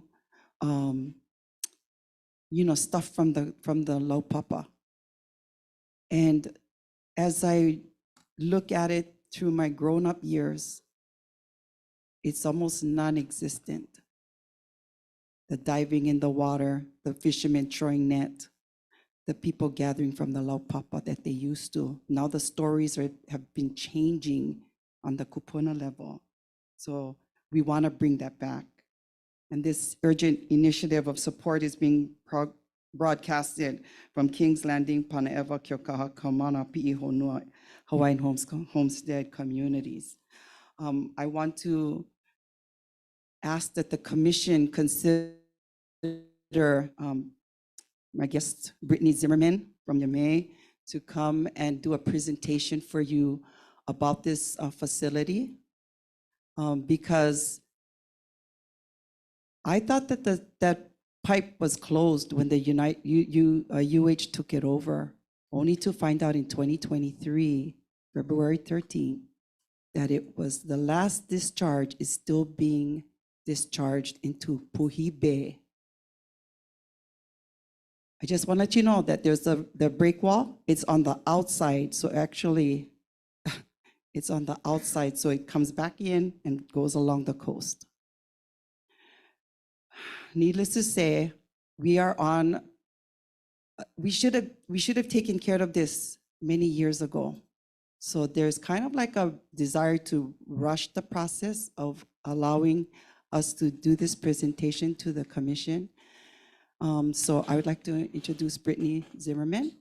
We're just asking for her to be able to work with planning and Julie folks to do a presentation, but she'll give you a little presentation now. Aloha, commissioners and chairman. Thank you so much for having me. just the gravity of everything you guys have to deal with is huge. So thank you for taking the time to listen to a few minutes of what we're talking about. For the last year, we've been working, Auntie Kawilani with the Pane'ewa has been a real champion of making sure things are clean for her community. And Aina and Uncle Skippy over there, just in terms of examples of true stewardship and going back to the land, it's just been amazing. And Uncle Pat, who will be up, I think, just after, has just been such a guidance and such a help in everything that we've been doing. And I just want to say thank you so much. I try to be, just as I think a lot of people here, a steward of the earth, but for us, the cleaning of Puhi Bay it's not just the cleaning of one small piece of water. For us, it's really breathing life back into an ecosystem that has sustained generations here. And if we expect it to sustain generations for, the future, there's things we have to do, and we have to do it soon. My journey is a little bit different. I think you can tell I'm very white, and I am not from Hawaii originally. My journey started in Wisconsin. I was educated as a mechanical and aerospace engineer. I designed aircraft for a long time, and eventually I got pulled out of aerospace and into the outer space sector to design habitats for living on Mars and in outer space with NASA and a few other entities, both in the government and private. My specialty is keeping humans alive. That's water reclamation, because we need access to water. It's waste management control, because contaminants cannot build up in our systems. It's access to nutrients, because we need access to nutrients to survive. It's access to clean breathing air, because that's vital for our survivability, thermal pressure concerns, and radiation protection. I probably would have continued to do that forever. I was selected as the youngest ever NASA principal investigator, which was a really big ordeal in my career and allowed me to start bringing in funding and leading teams through development of technologies from brand new idea all the way up through integration and commercialization. And I've had a phenomenal ability to be able to work with large teams, lead those teams through the development of technologies that are currently dealing with waste on the International Space Station, keeping our astronauts alive there, developing solutions that are about to land us back on the moon with the Artemis program, and additionally a lot in terms of habitation for Mars, both with the private and the government sectors.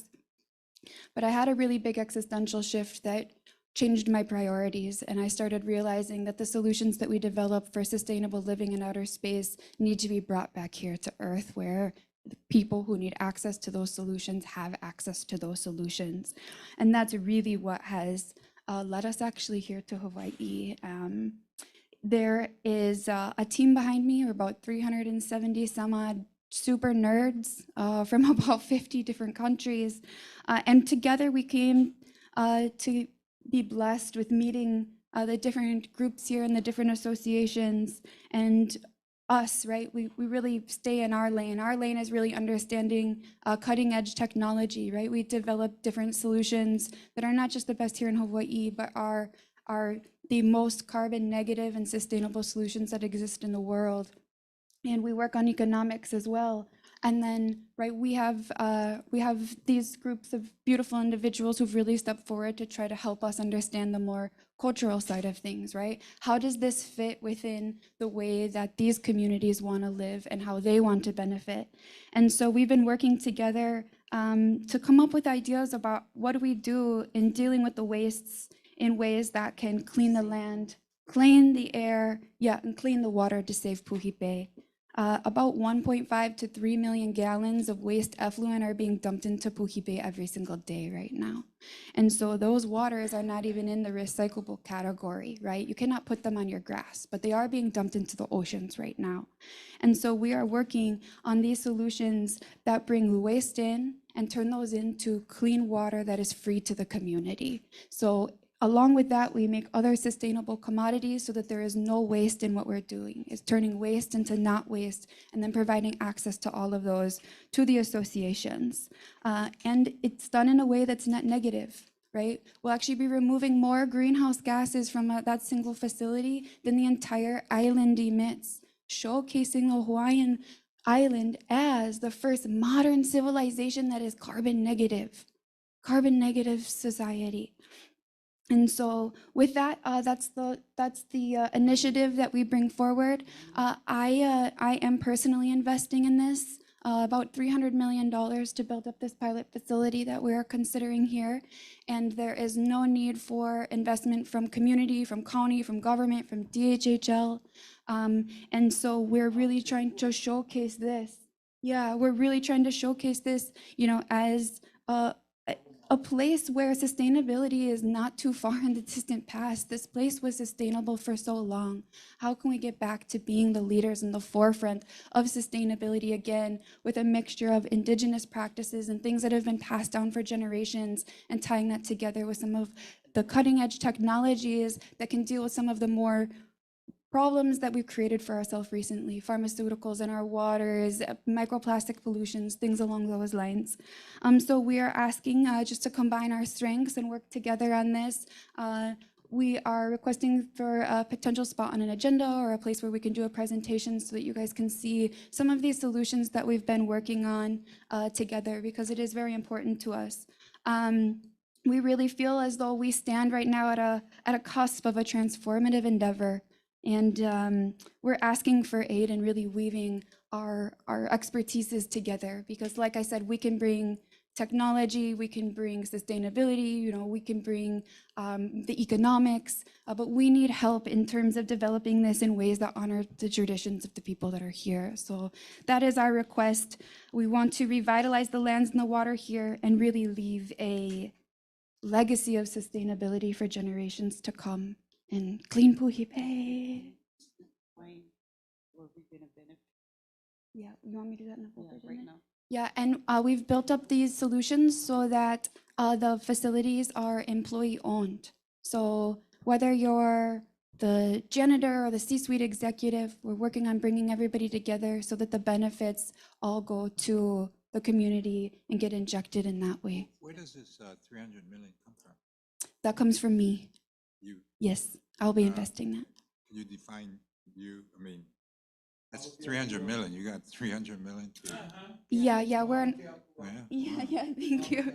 Yes, it's a $300 million Well, I look investment from forward me and our to organization. seeing your presentation. Thank you. Thank you. Yeah, okay. Let's rock and roll, man. So, yeah, This is about. we'll do the, hopefully you can do it real quick. I really, I think the commission would be very excited to see Thank what you you. have. Can I just- So we'll thank set you. something up. The thing is that what we're asking for is usage of land, Okay, things yeah, and we'll- landing, whatever. So we can go we into wanna the do the details, yeah. presentation. Okay. Yeah. Yeah. Thank you Okay, so thank you much. very much. Yeah. Okay, yeah. I got that. Okay, the next testifier, Pat Cavayola.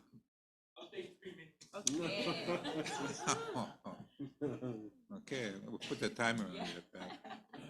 3. Just give it. 5.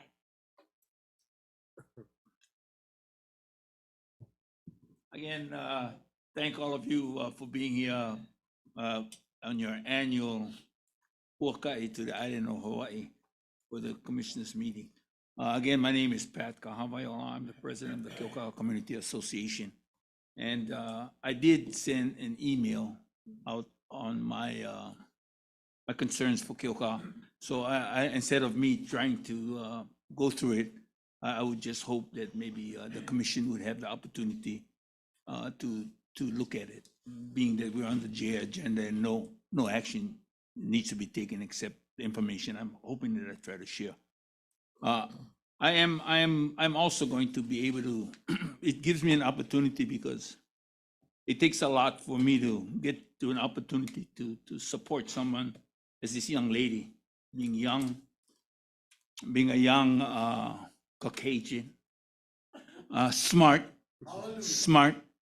and but she was able to convince me when we were able to support her at the county of Hawaii, when she presented the opportunity, but it fell on deaf ears, in my opinion, from people who believed, those, maybe some engineers, maybe some in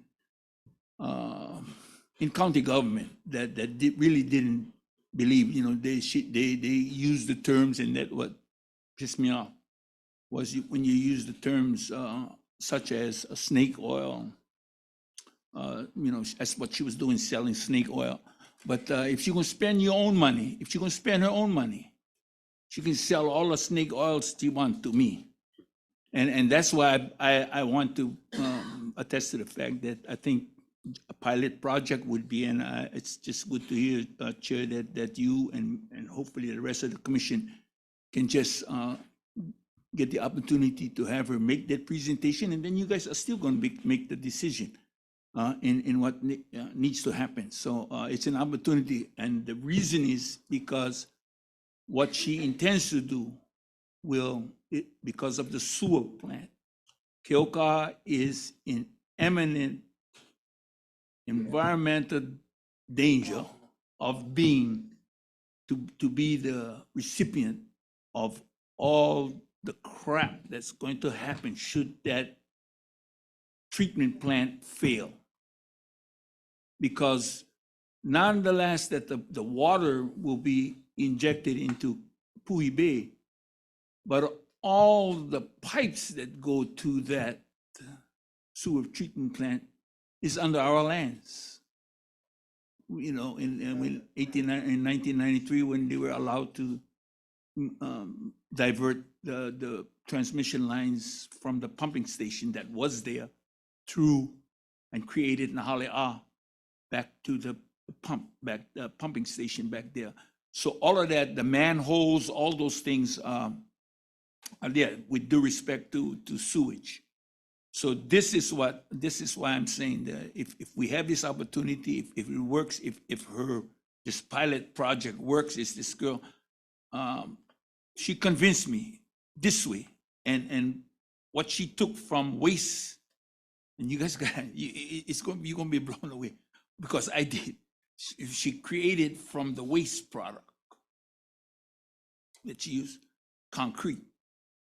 And I mean, I held this in my hand, and I told her, Brittany, if you pulling this snake oil on me, I'll bury you in this concrete. but that's the closest I could get when she put it in my hand, and I could feel it.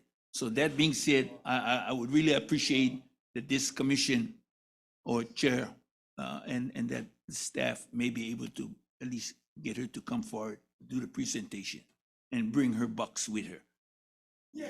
And then I'll end by saying in 2010, we presented this. This is the community pavilion that we wanted to be built, reestablished.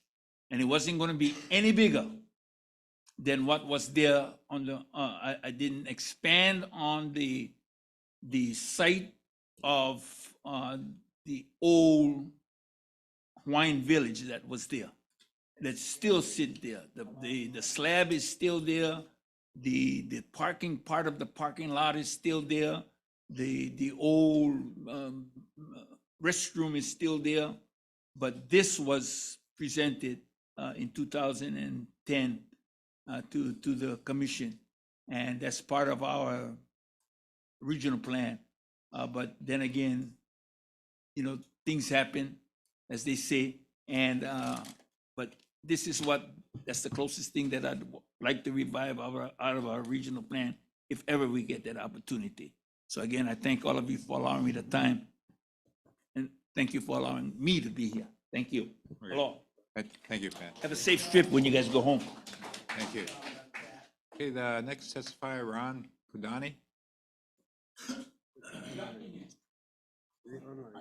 Okay, Ron had to go to Maui, but and he asked someone else.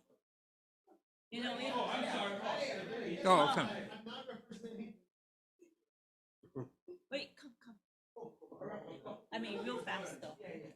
So Ron and Doreen Kodani are in Maui today, and they said that you sufficiently answered the question yesterday, and I think Duncan was going to say something, but it's it's no need. So, thank you. Okay, thank you. The next testifier, Leila Kealoha.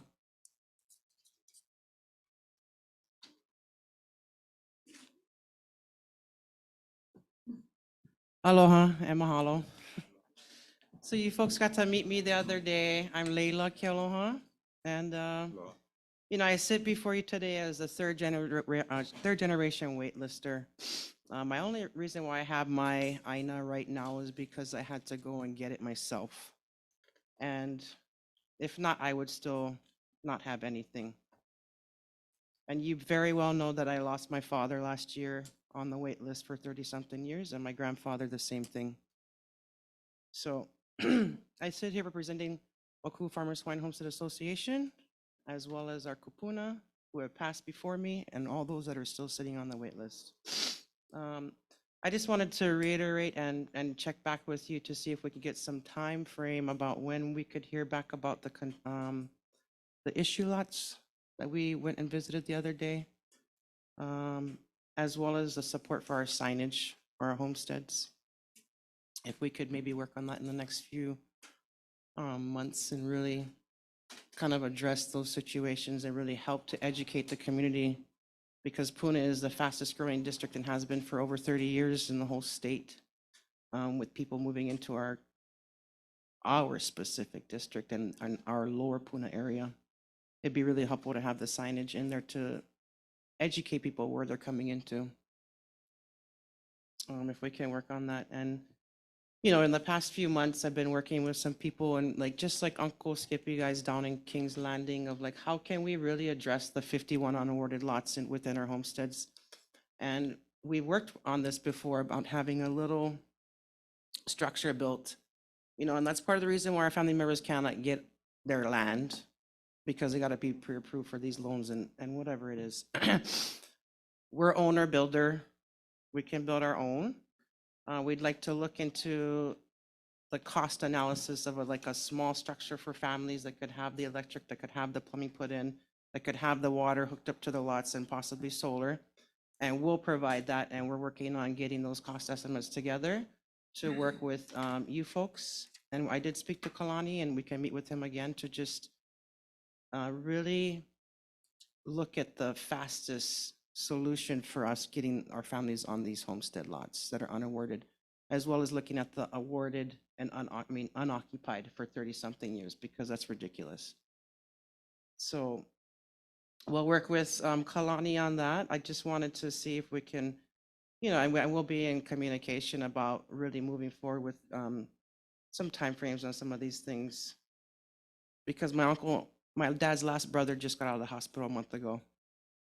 And I'm not going to lose any more family members on the wait list. The water, so I guess there was an update yesterday, but we did speak about the water, and I did reach out to Department of Water Supply with Keith and Kavika and Kurt, who we worked with in the past. And we had a meeting last year when Isla was chair, who was not supportive of us and basically told us, screw you, we're going to do what we want. And about the money as well, too. So we support bringing that well back on, online, that got stopped in 2014 on the 2-acre side of the homesteads, because we need to have our 2-acre side having water. The lines have been there for 30-something years, and they don't have water. It's very simple. And I did get a response from, that's my, sorry, I'm supposed to pick up my kids right now. But they did agree that they will not pursue the connection between Makuu Homesteads and Hawaiian Paradise Park as part of the Killer Recovery Efforts initiative, because we're not in support of them tapping into our water. That is our water, and we don't need anything affecting our water in the homesteads. And we'll be seeking your support and hopefully the monies that we do have available to help us with these structures that we want to put up on the 51 unawarded lots and getting our families on these lots, as well as if we can get support for our community center. You folks came to the market, you see how well it's doing. And if we had a community center, it'd be very supportive in our community having a certified kitchen and being able to do value-added processing and bringing our agricultural products to our community center. So I really appreciate you. I have great hope and faith to see you folks here. And thank you, Kali, Thank you. very much. Mahalo. And we'll be in touch. Yeah. Mahalo. I like to say something. I'm scared of- Yes. Sorry. Baby, bring them. She will speak for Hawaii now. Yeah. And so, I just want to say that we do need help.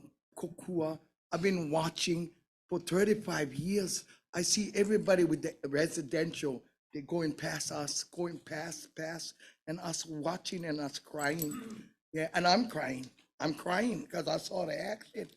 I was the first Hawaiian to move in Makuu. I was 29 years old with a siko, yeah, and 3 daughters. And that's my story, and it's for real.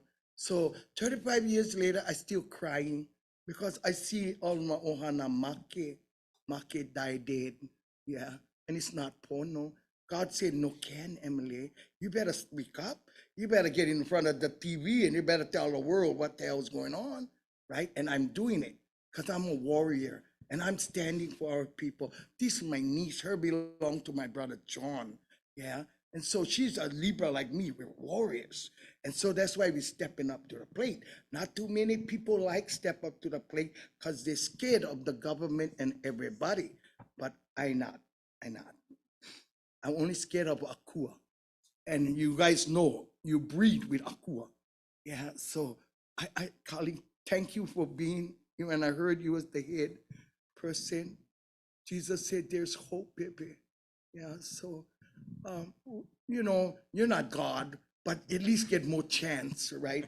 So again, thank you for the commissioners. Sorry I started my day a little bit rugged, and it's because Auntie's very passionate on all the stuff I do. Yeah. So you know what? If people say they cannot do anything in Maku, come my land. You show me. I'm clunking with this walker. I'm clunking, and I'm not gonna let nobody tell me I no can. Because when they do that, I run them over, right? And I go and make the can because we can. And that's what Billy Kinoy said as the mayor of Hawaii. We can. And so I tell you guys that word, we can, yeah? We have the manao, the people are suffering. I was crying, that's why I chanted when King's Landing gang came up, because I know the struggle. I did it in Maku, right? Brother Skippy did it in King's Landing, and we know the people who were struggling, and because we talked about it all these years. And please, I'm gonna try to use the Holy Spirit to help me calm me down. Only Him can, because other than that, I'm out of control. Yeah. So thank you again for listening to my voice and hearing. Mahalo. Thank you. Thank you. Yes, thank you, baby. Sure. Commissioner Wall? So I wanted to mahalo Emily, Leila for continuing to come before us. I do have a request from the department because these are recurring questions about Maku'u, 51 unawarded lots. You know where, yeah, I don't know. So, when these recurring questions, and my request from the department is it Kalani Franda that's now assigned to this? Yeah, he's working on that. So my request to Kalani is that he come back and do a presentation for all of us. Okay. To get us current on all of your questions, because if I don't know the answers, how would you know the answers? So I think we need an update. So thank you. Appreciate your time. Thank you very much, Uncle. Really appreciate you guys. Thank you. Okay, let's do one more before we have to break for contested case hearings. Let's see, Jesse Wallace, deferred, Blossom Patera. I don't see her. Okay, Kekoa Inamoto, She's on. she is on. Okay. I put this on the roll.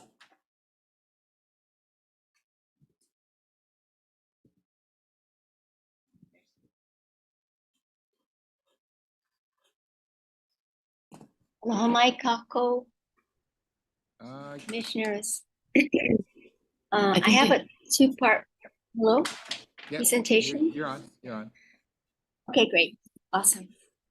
First, I'd like to read something that I submitted in writing to the commissions for the packet. This was last week, Monday. Mahalo for this opportunity to advocate on behalf of the Shaw Maui Lanai Mokupuni Council, a consortium of 18 homesteads and affiliated associations on 2 islands. I would like to speak in the context of the August 8th Lahaina wildfires and of Governor Joss Green's embattled Build Beyond Barriers working group that fast tracks home construction. The devastating West Maui wildfires destroyed more than 2,200 buildings, of which 86% or 1,892 homes were displaced more than 11,000 people, according to September 8 Reuters figures. Meanwhile, DHHL is developing Lahaina homesteads, some 200 residential lots at Leali'i 1B, and 1,100 in residential and agricultural parcels at Honokawai. However, under current rules, DHHL would award these lots by date of application on Maui wait lists, thus not necessarily addressing waitlist beneficiaries who had lost homes in the recent inferno. Enter possible administrative rules changes to award lots with preference to those with lineal ties to a homestead area, and secondly, to those who live and or work in a homestead area. And of course, we've been hearing about this in the context of Hawaii Island and Kings Landing. DHHL Planning Office staff met with East Maui beneficiaries August 5 and 6 to discuss such rules changes that, in the case of Lahaina, would ensure that wildfires displaced waitlisters would have first right of refusal to West Maui lots. I support these prospective administrative rules changes. As an individual, I also support the governor's Build Beyond Barriers working group expediting development of the Lahaina homestead subdivisions at Leali'i 1B and Honokawai to provide needed shelter for 1,350 Native Hawaiian ohana amidst Maui's ongoing housing crisis.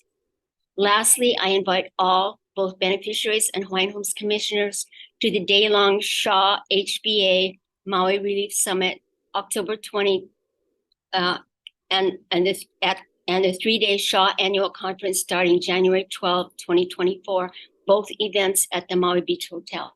So that is what I had submitted last week, Monday. The second part of my J agenda presentation, I have 3 reasons for presenting it. One is to, which I alluded to in my public testimony yesterday. One is to provide emergency, semi-permanent, or permanent housing for wildfires displaced waitlist beneficiaries. The second goal is to provide affordable, sustainable homelands housing. And the third is to encumber an estimated $8.5 million from the unencumbered $400 million Act 279 funds for the project infrastructure. And I want to introduce the 2 young ladies who are going to be presenting a PowerPoint. The first young lady is Christine Ka'ehu'ai'a of Na'alehu. And she actually put this PowerPoint together. She's a Native Hawaiian woman, entrepreneur, manufacturer from South Hawaii Island. And the second presenter, the narrator of this PowerPoint, is Lehuanani Keali'ino Homoku. And both of these young ladies are Native Hawaiian. Lehuanani is a waitlist beneficiary. So I'm going to hand this over to Lehuanani.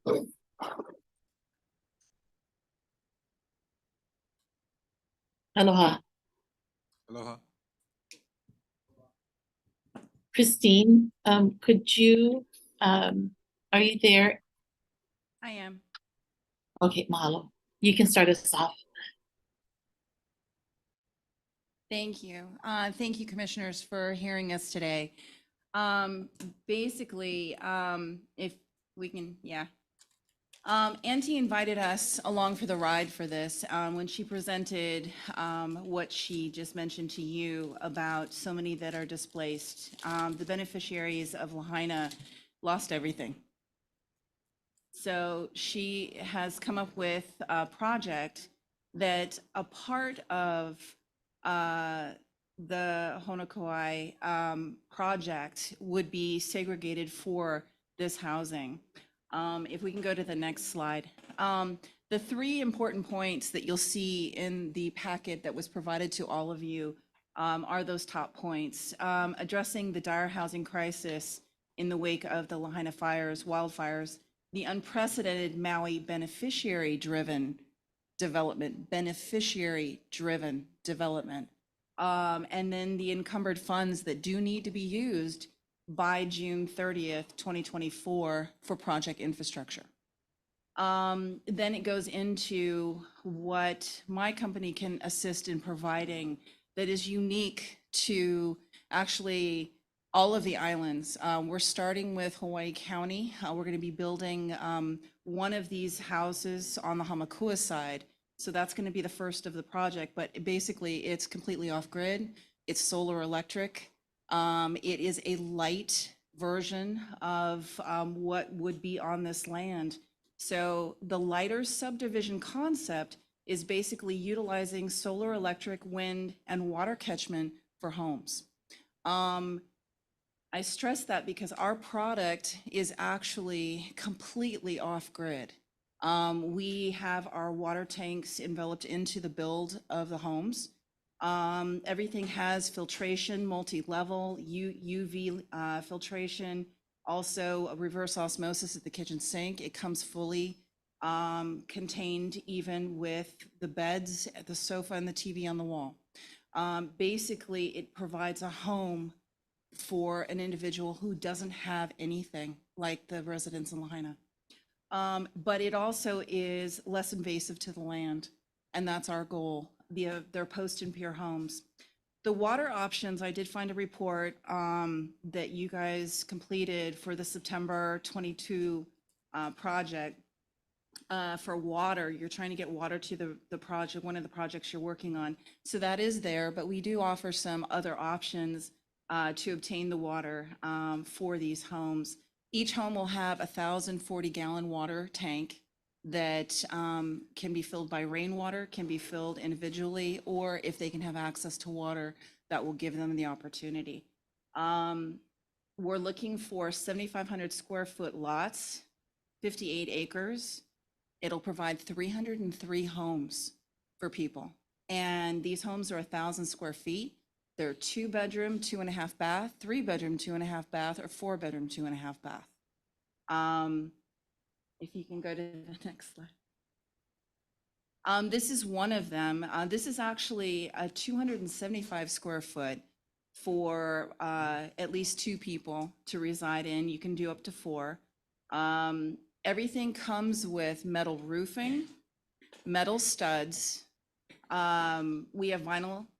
Everything's insulated, and we use Lion Energy, who actually provided a lot of the generators and battery components and portable generators to Maui to assist them in their power storage. The unit that we use for these are kind of overkill. This particular house only utilizes 8,400 watts of power. The battery wall bank that will not ignite because of how it's constructed only uses or provides 13,500 watts of power. So it's kind of overkill for the power. But the next slide, these are the main homes that we're looking at putting there. Again, they have everything provided for one price. That includes the engineering, the construction, everything. So for that one price, they get a complete unit. There's nothing that's needed. So 2-bedroom, 3-bedroom, 4-bedroom. And you can go to the next slide. In your packet at the back end, it shows everything that's included. Go ahead. So for the lighter subdivision, this is what we're looking at. So for the roadways, we'd be looking at having the roadways done. And then these are actually the lamps that are solar powered and wind powered. They're individual lamps that can be daisy chained together so that you can control the lighting, the illumination of your subdivision. So there's no need for wires, there's no need for anything. Go ahead. The water proposed, we offered some additional suggestions, like I said, for residents to tap into lines if you have any self-acquiring water stations like Hawaii Island does. They can bring their portable tanks or rainwater, or if there's a delivery service. So you don't necessarily, for these homes, you don't necessarily have to have all your water lines connected. On this project, you do have some reservoirs and you do have some water tanks available. So once that infrastructure comes into play, these people can tap into that, or they don't have to because of these homes. So these are a lighter version. So this is from your report. This is what you're in the process of doing. And as you can see, there's still a little bit of work that needs to be done for some of the water lines and infrastructure. And that's why I think Auntie wanted us to talk to you about our product, because you don't have to worry about having that in place yet. And all of these are permitted if needed. Go ahead. So this is the part that we're looking at. Of that 776 acre parcel, we're just looking at this one section that's up above. And it looks like it already has kind of a little roadway in. We'd still have to look at the planning of how all of the lots would be constructed. But basically, we can provide a proposal and a plan for you if this is of interest to you, which we hope it is, because it will be an immediate solution and we can even start construction next summer. Guys, you still there? Yeah, mahalo, Christine. That was fabulous. Of course, you know, I've been part of the boots on the ground here on Maui, being able to witness some of the very deplorable, devastating areas in and around the West Side. October 1st is coming around the corner, and a lot of our people that have been in hotels and in Airbnbs, those are all going to end on September 30th.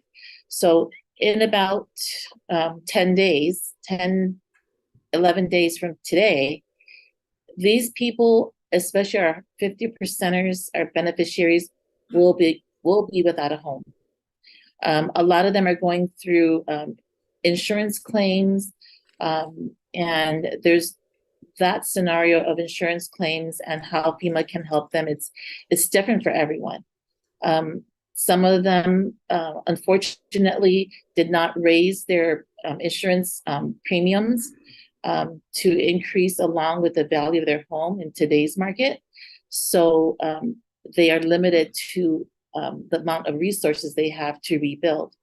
So I'm hoping, and I support this particular Stargazer Industries product, and I hope you folks will also support us as we provide homes for our 50% Hawaiian beneficiaries for the Maui area, and those especially that have been, who don't have homes today.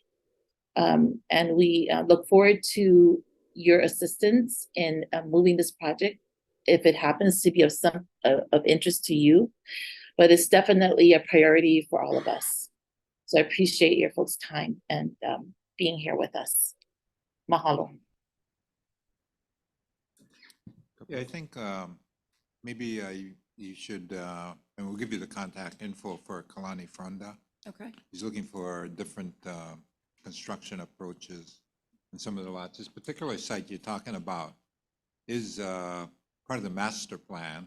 Right. We're focusing on the subsistence ag lots for now, but I mean, that's something we can consider regarding that site. We do have right down the street, Leali Phase 2. That's about 180, somewhere on their units. We are probably going to put out our RFQ on that one. So you guys are welcome to, submit your qualifications.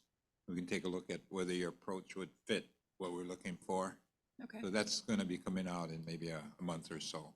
Okay. Oh, That thank you. sounds great. That's great. Thank Mahalo, you. Commissioner. Thank you very much. Thank you. Aloha. Sure. Hello. One, So- one, one, so I one just- sec. So I just want to say real quickly, because we got to go soon, but since the Lahaina fire, we've been getting a lot of inquiries, a lot of products coming our way. There's a lot of interest in developing a wide array of housing. So, I think the first thing, my first question, looking for a quick answer. Do you guys have anything in Hawaii that's been completed yet? No, thanks to COVID. We were on a fast track for a couple of units and everything shut down. So, and then I became a caregiver of my mom who had cancer for 2 years. So now we're back on track. Hamakua side is going to have a 2-bedroom, 2.5 bath. We're working with the owner right now to demolish the existing structure and then convert the cesspool. Then we're going to start groundbreaking probably February, March. We're going to be inviting Auntie and her entourage to the site to show them. I can definitely put an invite out to you so that you could see what we're doing. Okay, and the other thing that has to be considered is, submitting your application for the RFQ, Okay. because that's what gets you before us if you're selected. So Okay. that's one of the things that must occur as well. So, I just need that path, and I'm good to go. and then my last question, are you registered in the state of Hawaii? Yes. Okay, thank you. That's Since it. 2016. Okay, mahalo. Okay, thank you very much. Thank you. Mahalo. Thank you. We're going to have a recess. The commission will recess for approximately 60 minutes for contested case hearings. J10, J11, and J12 will be addressed when we return.